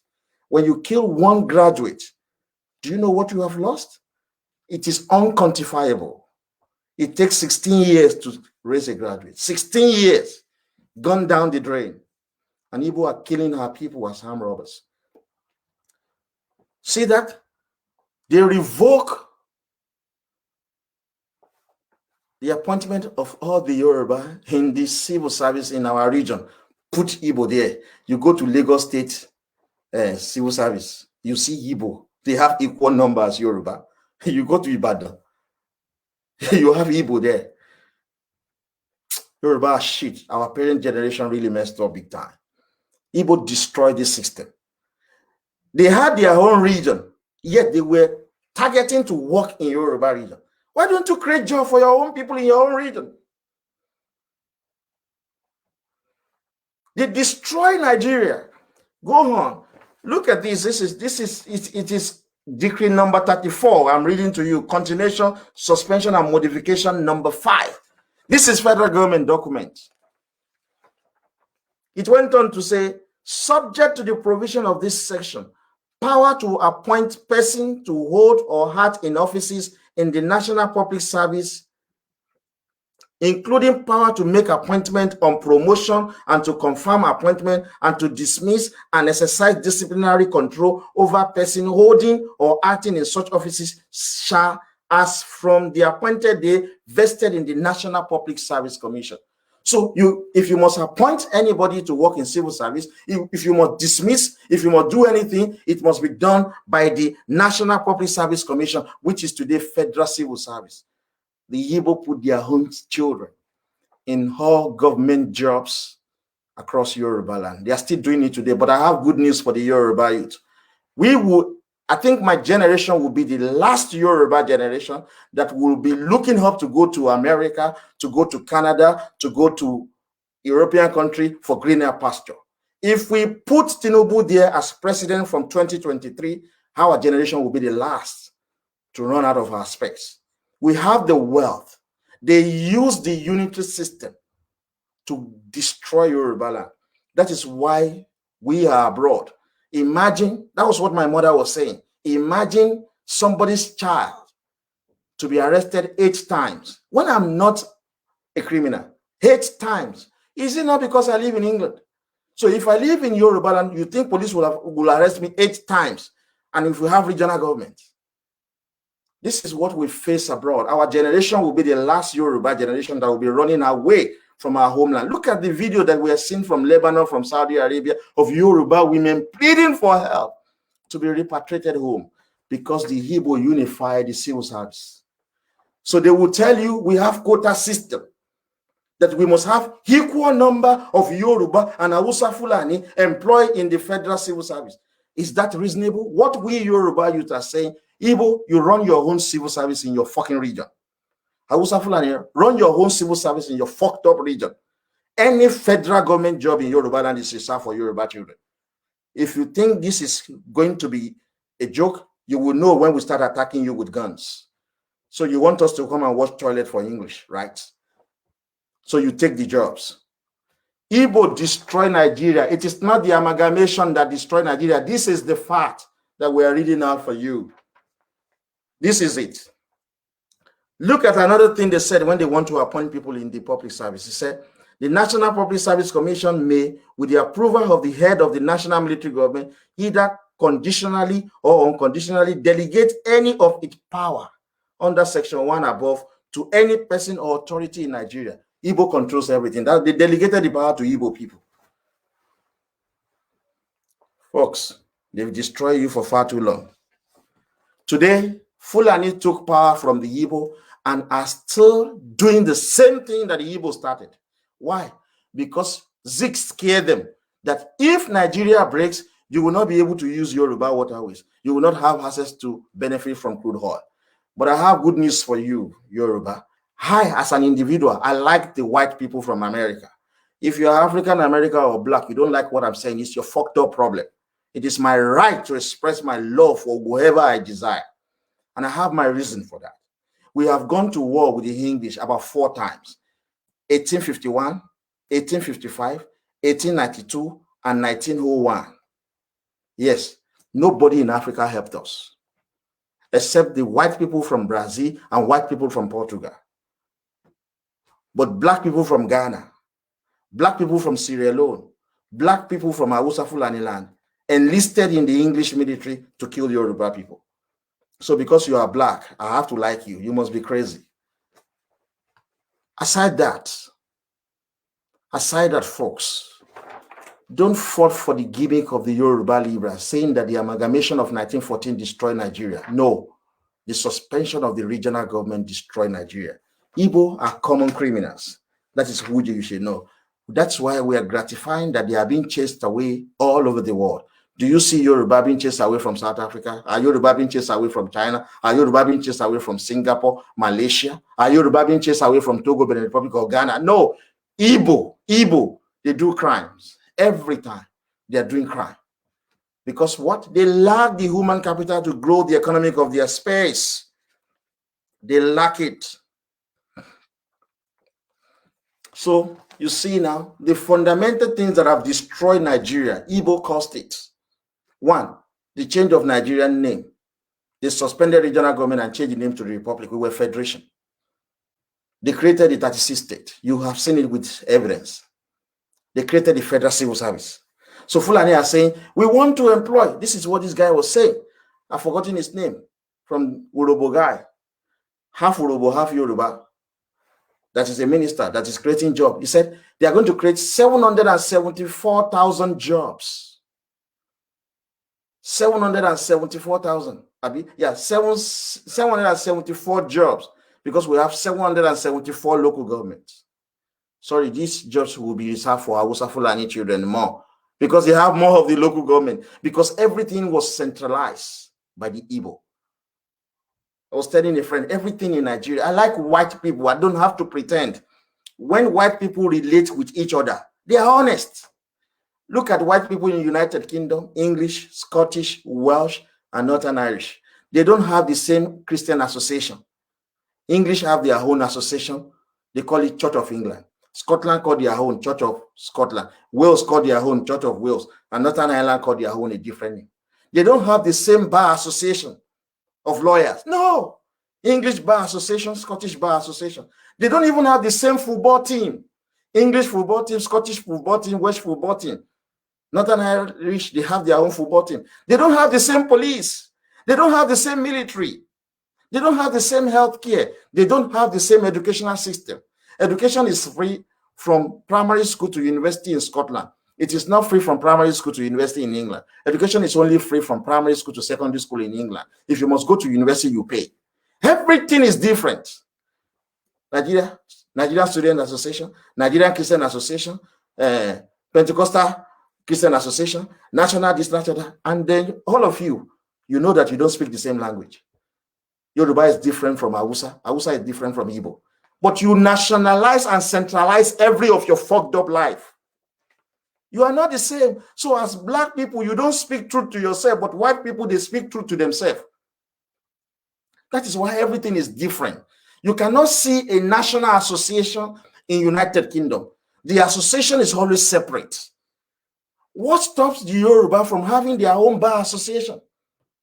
What stopped the Yoruba from having their own football team? What stopped the Yoruba from having their own educational system? But we are grateful to God because Tinubu is coming to devolve administration to the regions. Igbo destroy Nigeria. We're talking about the constitution. We're talking about the constitution of Western region tonight, right? Day one. We need to point out to the world. We need to point out to young Yoruba that the 1914 amalgamation is not the cause of our problem. The greediness of the Igbo people. They are criminals everywhere. Everywhere they are horrible people. So this is what they've done. But unfortunately, they lost the power. Fulani took over power. Because they have instilled fear in the minds of the Fulani that if Nigeria should go back to regional government, Fulani will have to pay tolls to use Yoruba waterways. Fulani will not enjoy the crude oil, proceed from crude oil. That is why Fulani are holding on to Nigeria under the unitary system. Fulani are afraid that if they should leave grip on power, their life will be fucked. That is what the Igbo impress on them. So what is Fulani doing? Yeah, they approached the English and allowed the English to help them through military weapon. So whenever the Yoruba leaders say, we don't want this system, boom, they kill them. Nothing will happen because Fulani has the backing of the English. Whenever a Yoruba man says, no, we don't want this system, he's picked up, they put him in prison. Nothing will happen because Fulani has the backing of the English. So our generation were different. We want to also have the backing of the United States of America and say to the, it is English that we actually want to confront. By the time the Igbo and Fulani see the way and manner we confronted English in Yoruba land, they will bow down for this generation. And that's why we've been advocating that we must nationalize all English businesses. I started using the word nationalize, because after my interview with the police said to me, why do you wish to destroy our businesses? And I said to them, you don't like me saying that they should destroy your businesses in Yoruba land, right? But you support minority Fulani. In your country, minority in your country are the Northern Irish. They are 3% of your population. Why are you not allowing them to be prime minister of your country? Why is it you English becoming prime minister? So if you don't want me to advocate that your businesses in Yoruba land will be destroyed, then we are going to get a new name. We will nationalize them. So Standard Chartered Bank, we are going to take you down. You belong to English businesses, you are going down. Cadbury, you are going down. PricewaterhouseCoopers, you are going down. Guinness, you just experienced a fire outbreak. You will also go down. By the time the Hausa Fulani sees that we are willing to confront English businesses and English interests in Yoruba land, they will respect this generation. Because I, as an individual, and one young Yoruba for freedom as a movement, we would rather allow America to take and control 10% of our wealth than to continue to allow Hausa Fulani with the backing of the English and the Igbo to take 92% of our wealth and give us back 8% in return. Who does that? So folks, Igbo destroy your life. All the propaganda that they want Biafra is all shit. It's all lies. They want Nigeria to remain the same. That was why in 1953, they threatened the Hausa Fulani that if you leave Nigeria, you will not have access to water. If you leave Nigeria, nobody will buy your agricultural produce. If you leave Nigeria and put tariff on your agricultural produce, we will go to war with you. Who does all of these things? They only greedy people. Hausa Fulani, we've impressed it upon them. However you like it, that you think that our generation will bow down for you to continue to control us when we face hell abroad. You're joking. What happened in Lebanon to their ports is coming to happen to the port in Yoruba land. And it is we, the young Yoruba, that will shut down those two ports. We will ruin it. And America will come and rebuild it for us. We are going to be indebted to the United States of America. And you, Hausa Fulani, will pay back that indebtedness because you will eventually pay that toll to use our port. But if you are sensible, you will agree to devolve administration so that Yoruba control their port in peace. We control our crude oil in peace. You build dry ports in Kano, Kaduna. So you clear your goods from our ports after paying your tolls.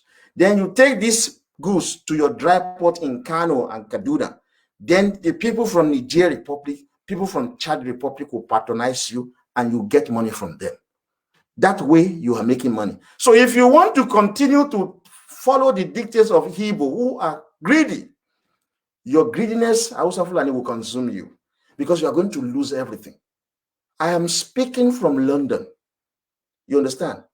If I call out young Yoruba to blow up Apapa Wharf, there's nothing the police can do to me in their country. I'm not calling out anybody to go and blow up any English area or infrastructure in England. No, I am a Yoruba citizen and I've become the Akpoti area of Yoruba land. I speak on behalf of the Yoruba youth. We are going to shut down the port in Lagos, as well as the Lagos International Airport and the Lagos Stock Exchange. It is ours, but English are backing Fulani to control these resources. That's why I am living in England. I have been arrested 8 times of my life. Many Yoruba are doing horrible jobs abroad because all our jobs in Yoruba land has been appropriated through the unification of public services of all the regions by the Igbo. So folks, if you want solution to our problem, this is how we are going to get this solution. I believe that we are going to go to war, and our weapon of choice is chemical and biological weapon, because Fulani with the English, they don't want Tinubu to be president. They know he's pro-Yoruba. Tinubu will never accept for the federal government agencies, ministries, and departments in Yoruba land to be appropriated by Hausa Fulani. No, Tinubu will not accept it. Tinubu will not accept for military bases in Yoruba land to be under the control of Hausa Fulani. No, Tinubu will say to Hausa Fulani that the military bases in Hausa Fulani land, it is yours to control. The police in Hausa Fulani land, it is yours to control Hausa Fulani. You can't control the police in Yoruba land. You can't control the military in Yoruba land. You can't control the port in Yoruba land. You can't control the crude oil in Yoruba land. President Trump is not controlling the crude oil in California or Texas or Alaska. President Trump does not control the military. The states control the military. And we are not going to run states in Nigeria. We're going to run regions. We are an indigenous nation. We're not a nation of immigrants like the United States. We cannot have 36 states that Igbo created in 1966. So folks, the unitary system is a weapon of war introduced by the Igbo to conquer Yoruba land. I've shown you how they did it. It's a weapon of war. That is why till tomorrow, Igbo leaders, Igbo youth, Igbo opinion leaders, Igbo governors, Igbo senators, till tomorrow, they will never accept a return to regional government. They will never. Ohaneze Indibo will not accept a return to regional government. Nnamdi Kanu High Pop will never accept a return to regional government. Igbo governors, senators, and elected politicians, they will never accept a return to regional government. Likewise, Hausa Fulani leaders. That is why we're going to go to war. Because these guys want to continue to control, suppress, and subjugate the Yoruba nation. We will not accept this. So unitary system introduced by the Igbo is a weapon of war. It is a weapon of war. The unitary system as a weapon of war enables the Igbo people to mass migrate to Yoruba land. I just told you how 6.7 million Igbo move to Yoruba land every year. On a daily basis, 400 vehicles. We challenge the liberals. We want to challenge the office of Ààrẹ Ọ̀nà Kakanfò. Go and commission a research.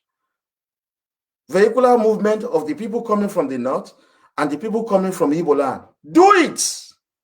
Every time you see video of trailers full of people coming from Hausa Fulani land, apprehended maybe in Shagamu or in Lagos, you will see people and everybody will be shouting on the internet. But every day, 400 vehicles from Igbo land cross into Yoruba land. An average of 50 passengers per vehicle. That is 20,000 passengers every day. 20,000.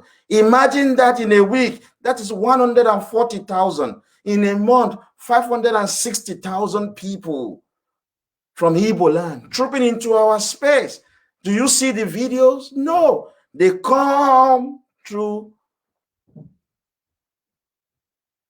their vehicles. But if the Hausa Fulani are coming with their trailers, you will see, they are here, they are taking over. 6.7 million Igbos are coming into Yoruba land every year. How can we afford that as a people? So the unitary system is a weapon of war. Igbo mass migrate into Yoruba land. They are coming to commit nefarious crime in your space. Crime like armed robbery. They go into your banks and kill your people. When I was young, I told you, you will go to Aleshinoye market, you will see Igbo spread their wares on the floor doing banjo. You will see a shoe worth 5,000. They will be selling it for 100 naira because they have looted it from a Yoruba shop and selling it anyhow. They do all manners of crime. They sell children. I don't understand why these people cannot formulate a policy of adoption. If a woman and a man cannot have their own baby, they can go and adopt. But Igbo would rather kidnap children and go and sell it. These are horrible human beings that should not be allowed to come into your space. They are the people who introduce ritual killings into Yoruba land. Unitary system is a weapon of war. Because of this unitary system, Igbo intermarried with Yoruba women as a way to populate themselves with Yoruba liberals. So you have people of half Yoruba, half Igbo. They have a divided mindset. They are not very firm on any political issue. They use the proceeds of crimes in Yoruba land to appropriate our markets.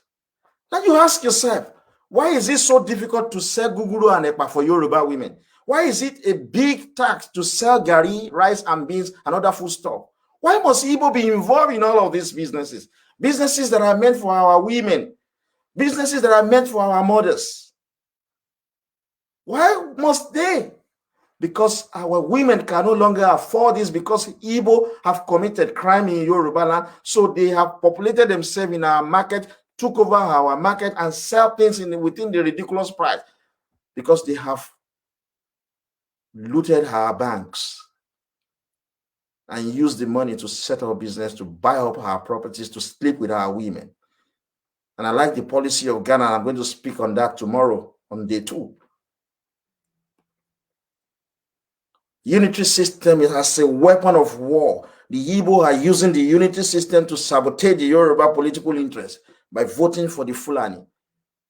Every presidential election, they queue behind Fulani because they know that if a Yoruba man is the president, a full-blooded Yoruba is the president of Nigeria, is going to take back our port. In case you don't know, we have the Gazette. Muritala Muhammad in 1975 took the port away from us, the port in Lagos. It belongs to us. We run it. Our children were working there. Go there now. It is Hausa, Fulani, and Igbo that you will see there. We're going to blow up that port. I can assure you 100%. That port is going down. They don't allow us to take the presidency in 2023. That port is going down. There's nothing the English Navy can do. We will shame English. First, we are going to attack their business interests in Yoruba. Like you would see. We don't want them in our space. Sorry, Yoruba, you should be ashamed of yourself. You go to France, you go to Germany, you go to England, you will be applying for asylum. Rather than for you to go to war with the Igbo and Hausa Fulani and take back your homeland. You will be applying for asylum. They treat you like slaves. And I would like to say this before I continue. I've got a master's degree. I started my PhD at the age of 27, but I couldn't finish that PhD because of a medical issue with my son. I am being referred to in England as an immigrant. Yes, I am. So we want to say this now. Any foreigner in Yoruba land, be it Igbo, Fulani, English, French, German, Lebanese, Indians, if you dare to address yourself as expatriate again, you are going to go to prison. We cannot be calling immigrant in your country and you call yourself expatriate in Yoruba land. You are crazy. Every foreigners in Yoruba land, you are immigrant.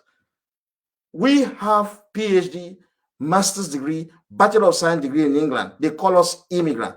The majority of English nationals who are living in Yoruba land are secondary school dropouts. Yet you address them as expatriate. The majority of the Chinese who are working in Yoruba land are prisoners. They are serving prison sentence. You call them expatriate. That's why we say Yoruba land is an illiterate society. They call us, they treat us like slaves in their country. You treat English like kings in Yoruba land. We live in the deprived community of London. The English lives in Victoria Island, Banana Island, Lekki, Aja. We live in shit places like Peckham in London. The English who lives in our space with no university education, they work in our oil and gas, they work in our capital market, financial market, they are the concessionary managing our port, they control our waterways, they do all manners of things. The best of job, they control it in our space. We do shit job for them. We do cleaning job. We clean their hospitals. We clean their hotels. We wash clothes for them in their hotel. We do shit irresponsible job with our PhD, with our master's degree, with our Bachelor of Science degree. So anyone, foreigners, you call yourself expatriate in Yoruba land. You can use that shit word in Igbo land, or you do it in Hausa land. You are going to go to our prison. The same way your police are putting us in prison in their country. That's how you are going to put English national in Yoruba land. We will put you in our prison. But you see, the time is coming. Because Fulani are still there, they will support you with guns. When we took power, we're going to do more than that to you, because you have undermined our greatness for far too long. So you see, guys, and to our government, it's a disgrace. Your own citizens, Yoruba citizens, they call us immigrants abroad. You allow foreigners who are immigrants and illiterate, who have never been to school, some of them prisoners. They call themselves expatriates. You should be ashamed of yourself. The way you treat your own fellow citizens is horrible.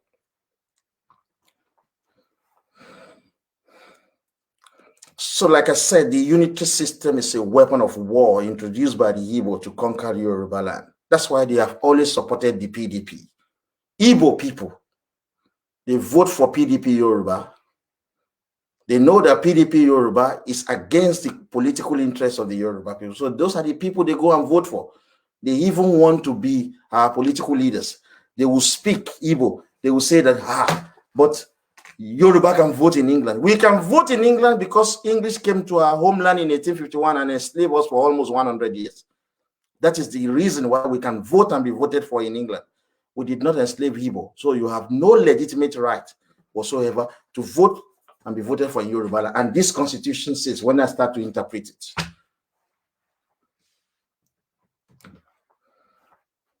anybody that is looking for the interest of the Yoruba nation, the Igbo are always attacking such a person. They are always. They gang up with Fulani to put Awolowo in 10 years imprisonment.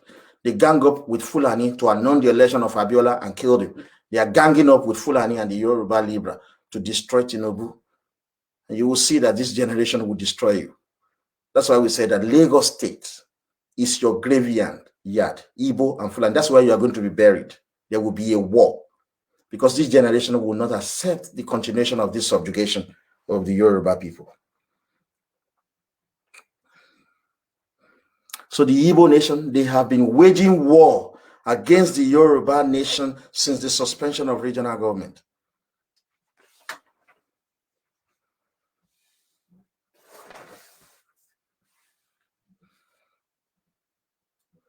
They have been waging war. Unitary system as a weapon of war is the reason why today in Lagos, Yoruba land, the heartbeat of our homeland, Lagos, Yoruba land, the Igbo people are the majority in Lagos. They are the majority. Because of this unitary system, we cannot regulate the number of people coming into our space. Yoruba land is not as wealthy as the United States of America. Yoruba land is not as wealthy as England. We cannot afford 6.7 million trooping into our space every year. We only request less than 200,000 people to come into Yoruba land at any given year. We are not United States. How many people goes to United States of America as wealthy as it is? California is richer than the entire African country. We have about 55 countries. One state in America is richer than the entire GDP of Africa. So why should we allow 6.7 million Igbo into Yoruba land? For what? That's why Yoruba cannot come home. Igbo criminals will kill them. People want to come home and invest. So many Yoruba would like to come to Yoruba land, but they cannot come because the Igbo armed robber will kill them. The Igbo kidnappers will kidnap them. We train children through school for years. Igbo will come and kill them. All of this has to stop. They are the majority in Lagos. Imagine English allowing black people to be the majority in London. Or let us put it that, imagine English allowing Scottish people to leave Scotland and take over London from them. But the Igbo have taken over Lagos from us because of unitary system. They brought this about, and our generation will end this.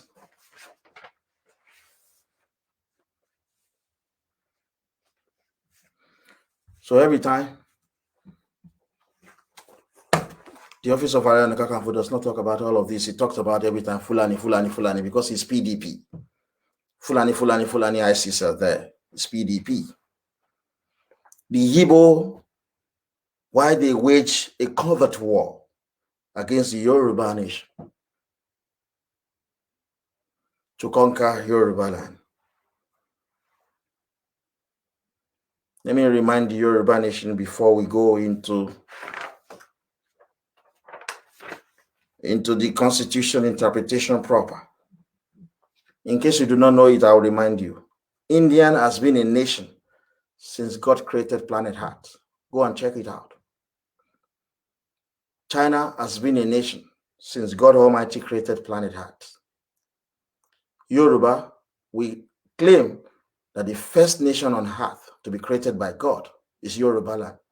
Today, we have been subsumed inside Nigeria, unable to attain our full human potential.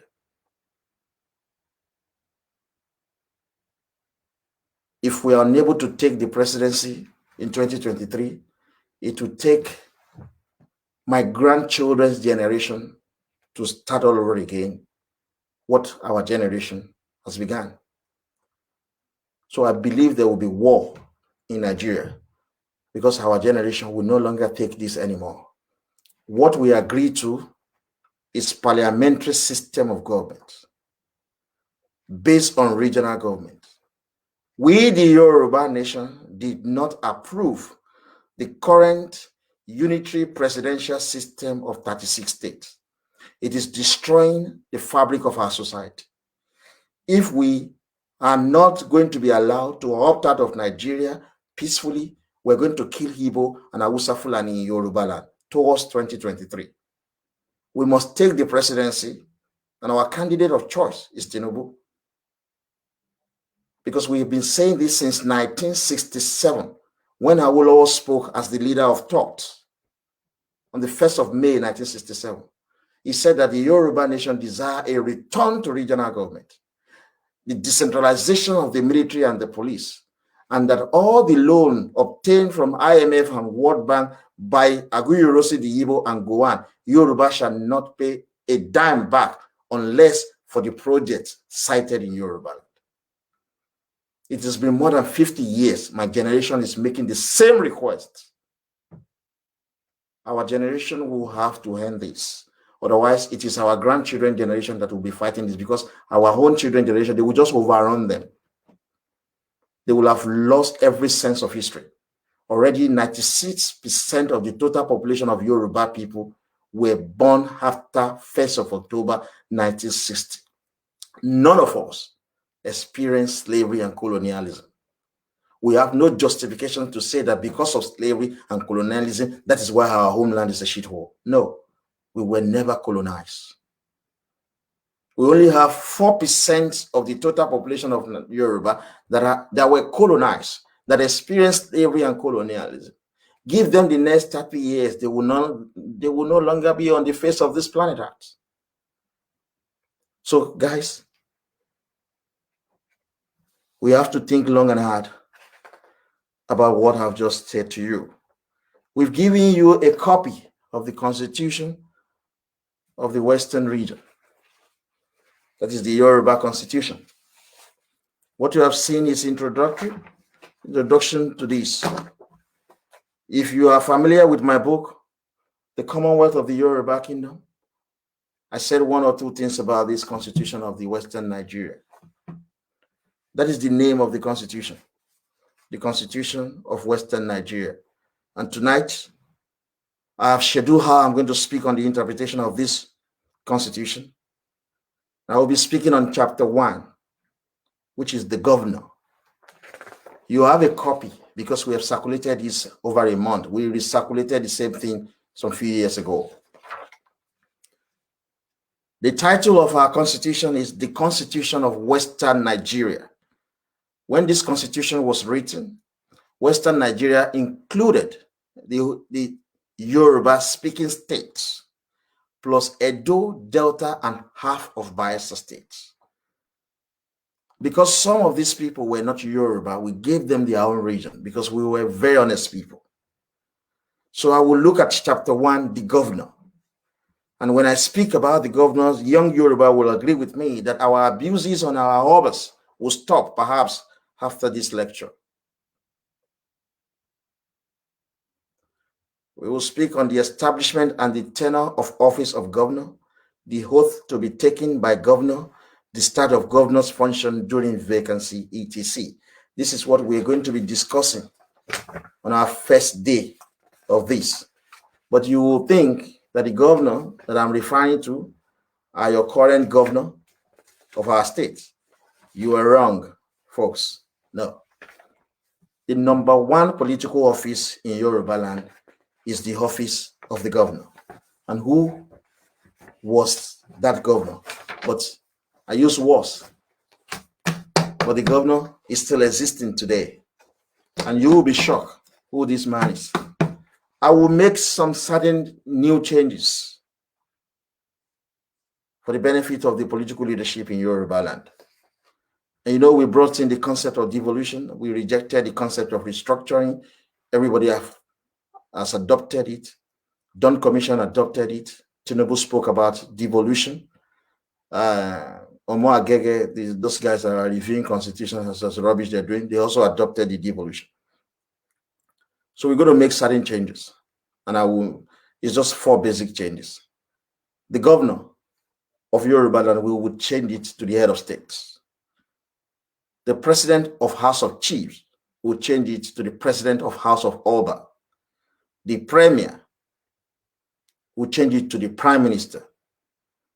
And the Yoruba Assembly, all of these are in our constitution. So it's not as if the Yoruba Assembly, we're going to change it to Yoruba Parliament. And we're using parliament because people who are elected by their community to represent them are elected into parliament. We're not assembly that people can just be selected randomly to just go and sit around and talk rubbish. No, it's a proper parliament. These are some of the concepts that we will introduce as we moved on. Now, the Constitution of Western Nigeria was first enacted into law in 1952. It was first amended in 1963. It is a law of the Constitution as set out in the 4th schedule to the Nigerian Constitution Order in 1960. Date of commencement of this Constitution be it enacted by the legislature of Western Nigeria as follows.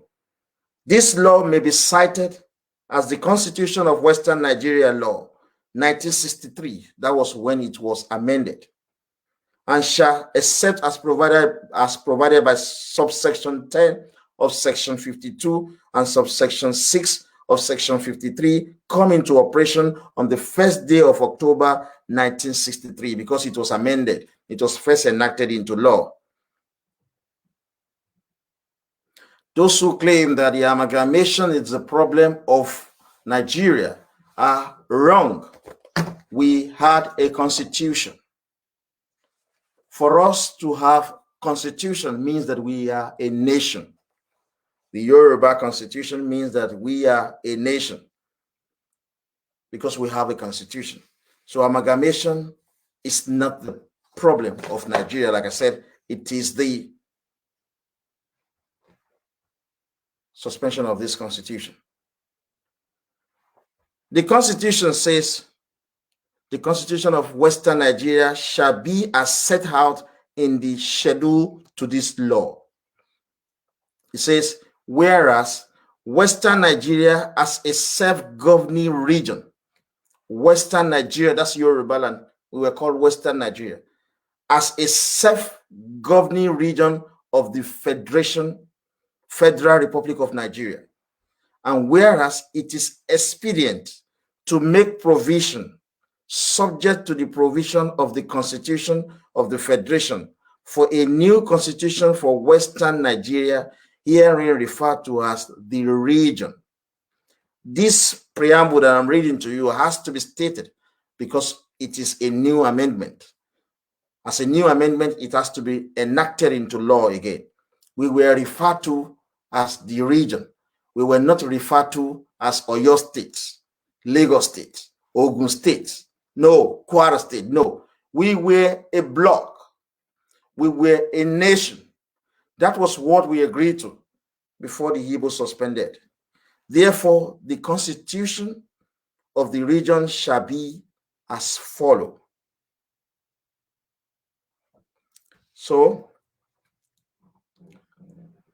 the constitution of the region shall be as follows. The governor. Establishment and tenure of governor of office. And to the young Yoruba that are watching me all over the world, and I've stated this, and I think I educated Iba Gani Adam many years ago, about 2 years ago, that there's no dispute between Oni of Ife and Alaafin of Oyo. The head of state of Yoruba land is Oni of Ife. This is what is in this constitution of Western Nigeria. There is no dispute about this. Oni of Ife has remained the spiritual leader of Yoruba land. He was referred to as the governor of the region, the entire Yoruba land. We have changed the name to head of states of Yoruba land. We must accord that office such respect. He must be addressed as the Oni of Ife, head of state of Yoruba land. The Igbo suspended our constitution. We of this generation will revive that constitution. That is why we want to lobby America and put Tinubu as the president of Nigeria so that we can get back our region. So the governor, the number one person in Yoruba land is the Oni of Ife, recognized in the Constitution of Western Nigeria. It says, there shall be a governor of the region who shall subject to the provision of this section, be appointed by the president. Listen carefully, it's not the president of Nigeria that they are referring to. Just listen. Subject to the provision of this section, be appointed by the president, acting in accordance with the advice of the premier, and shall subject as aforesaid, hold office for a term of 5 years. The governor shall be appointed by the president. The Constitution is referring to the president of House of Chiefs. Who is the president of House of Chiefs? Alaafin of Oyo. You will be shocked. We had a fantastic system that was destroyed by the Igbo. We're going to revive this. because that is the system. Alaafin of Oyo as the president of the House of Chiefs. I told you we're going to change House of Chiefs to House of Oba. It's an insult that the English colonial talk bestowed on us. In their own country, they call their own lords. Alaafin, Oni, Awujale, Akarigbo, Oba of Lagos, and others. They are not chiefs. They are Obas. So we're going to change the name to House of Obas. But let me continue so that you will get what we say. The governor of Yoruba region is the Oni of Ife. But the Oni of Ife must be appointed by the president of Yoruba land, who is Alaafin. Alaafin will make that recommendation to the premier of Yoruba land. Currently, we have a premier. That office is not vacant. And the current premier of Yoruba land is Tinubu. It is the ND Tinubu that will appoint Oni of Ife as governor. Why is it that Tinubu is the premier? You think all this? These are the three topmost positions which you are going to see today and tomorrow. The number one political position in Yoruba land is the governor, which we now call head of state, and that office must be occupied by the Oni of Ife. The number two political position in Yoruba land is the president of the House of Chiefs, which we now call House of Oba, and that has always been occupied by Alaafin. The number two political position in Yoruba land is the office of the premier, and that premier will now be addressed as the prime minister. Tinubu is the de facto prime minister of Yoruba land because we have 10 Yoruba speaking states. His party won 8 out of 10. He won Kwara, Kogi, Edo, Lagos, Ogun, Osun, Ondo, and Ekiti state. PDP won Oyo and Delta state. So Tinubu is your de facto prime minister of Yoruba land as we speak. So if we must appoint a governor, according to the constitution of Western Nigeria, the governor will be appointed by the president of the House of Chiefs, which we now call House of Oba. Then the president, who is Alaafin, will take the name. These are just formality. Will take the name to the premier, which we now address as the prime minister. The premier will then appoint the governor. The office of the governor shall become vacant on the expiration of his term of office, if he dies, if he resigns, or if he is removed from office by the president acting in accordance with the advice of the premier. Now, because this is day one, some of you will think, oh, the president is very powerful. He has to appoint the governor. The prime minister is very powerful. He has to appoint the governor because the president will make recommendation to the premier. The premier will then appoint the governor. So everybody, you might think that, no, the most powerful office in Yoruba land is that of the head of state, which is formally governor. And the occupant of that office is Oni of Ife. You will see how Oni of Ife will be the one to appoint the president himself. These are just formality. You will see that from this constitution, how the same Oni of Ife will be the one to appoint the premier. So these are formality. But what you need to know henceforth, and we must think like civilized people. We must think like real conservative. We must project an image of a determined generation that want to change the course of history. When we say Oni of Ife, we must put its appropriate office. The fact that Igbo destroy this constitution is not sufficient for us to rubbish the Yoruba political leadership.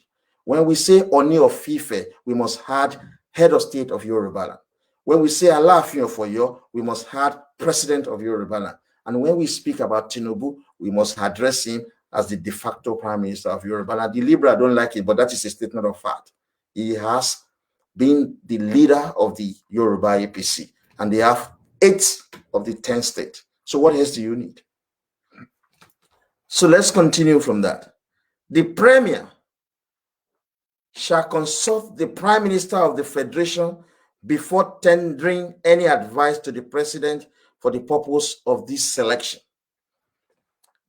Oath to be taken by governor, that is Oni of Ife. A person appointed to the office of governor shall, before entering upon the duty of that office, take and subscribe before Chief Justice of the region the oath of allegiance, and such oath for the due execution of the office as may be prescribed by the legislature of the region. discharge of governor's functions during vacancy.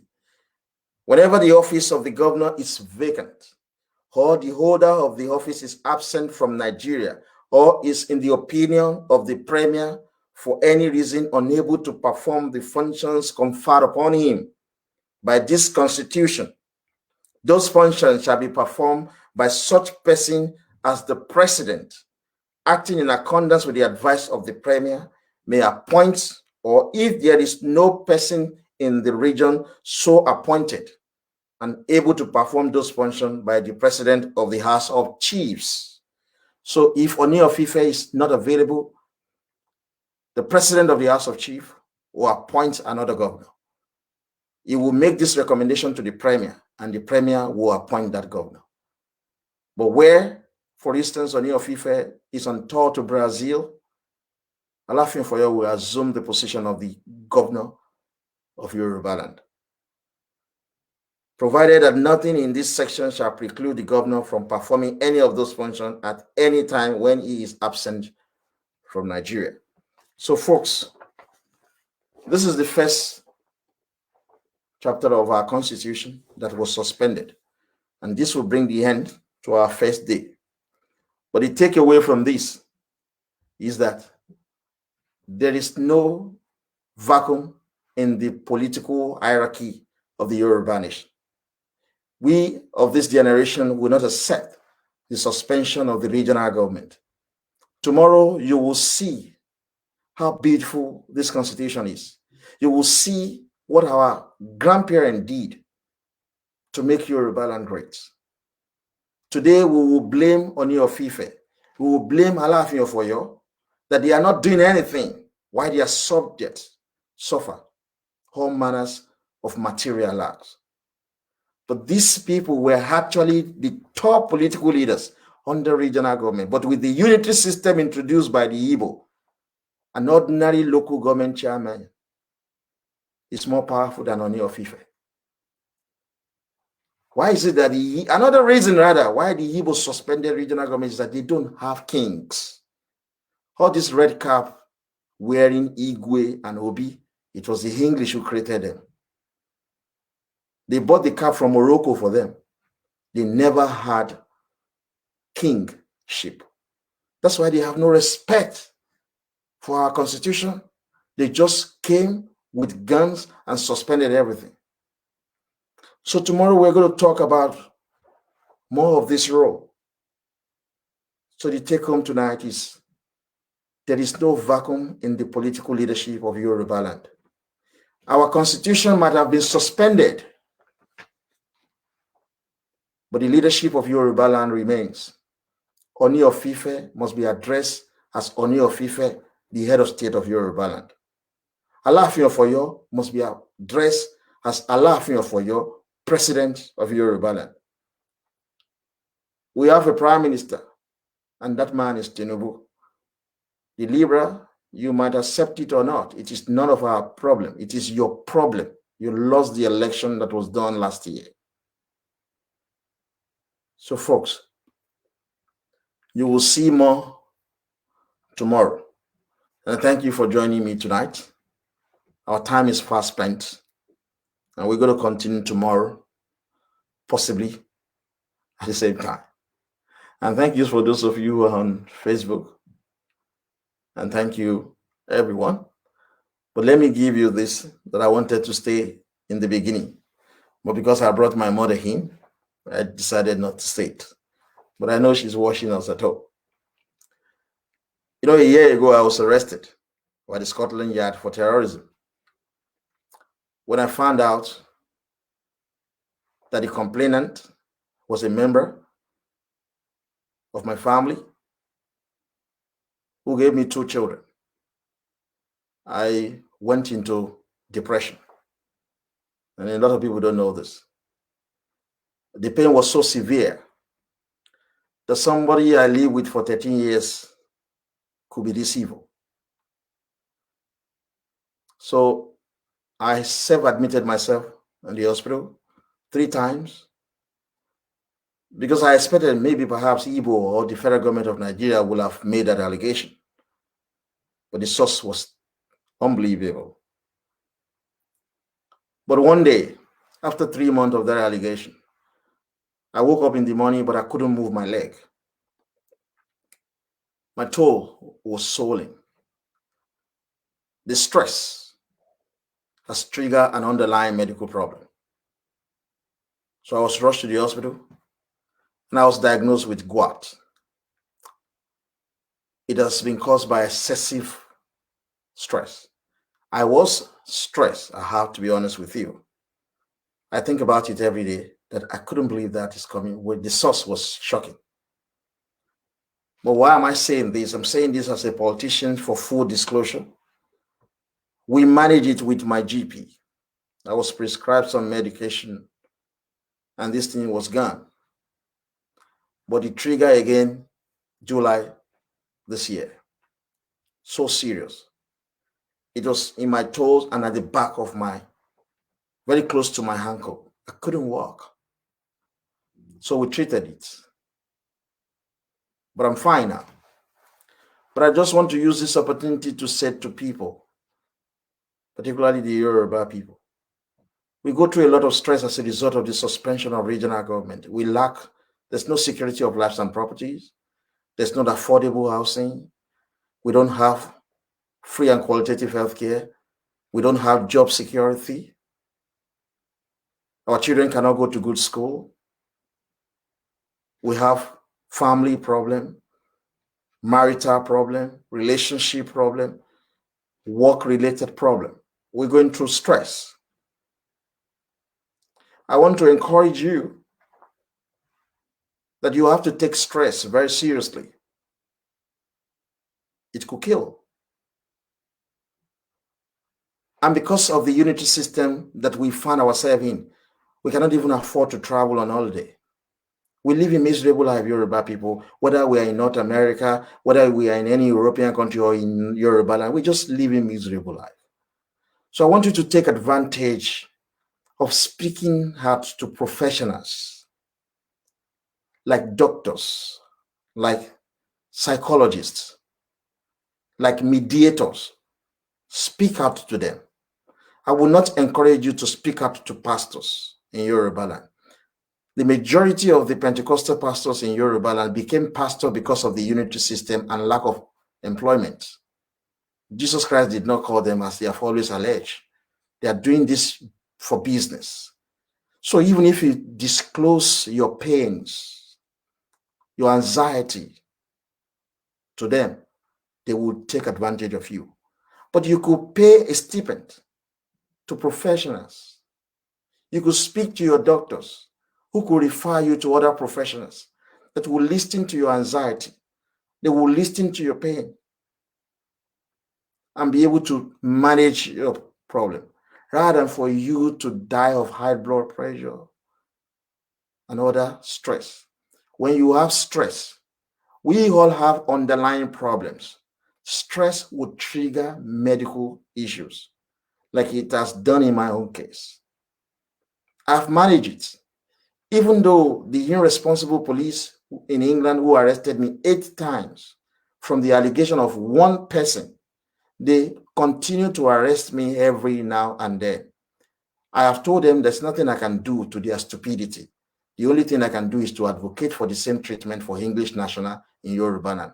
For us to arrest them unjustly, indiscriminately, as a matter of fact, assault them because they assaulted me, broke my eye socket, and fractured my lower limbs. But rather than that, there's something else that happened to me which has to do with health. If you continue to carry so much stress in you, you might have high blood pressure and you might even drop dead. It is not a spiritual problem. It is the problem that we all have as a result of the situation we found in Yoruba in.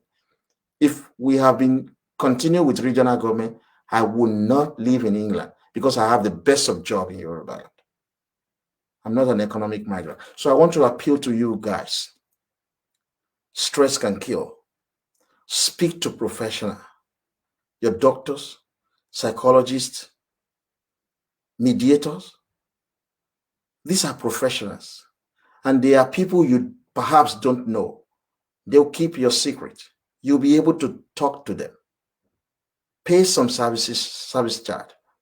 But you speaking to your pastor, speaking to your friends and family might not help. So I want to encourage you to speak out. I'm okay, I'm fine.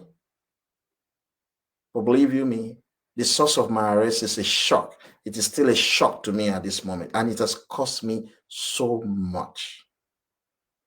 So until I see you tomorrow, I want you to remember one thing. Tonight, there is no political vacuum rather, in Yoruba land. Our head of state remains the Ooni of Ife. Our president remains the Alaafin of Oyo, and the de facto prime minister is Asiwaju Bola Tinubu. Ignore the Libra. They are horrible. I'll see you tomorrow, guys. Cheers. Thank you.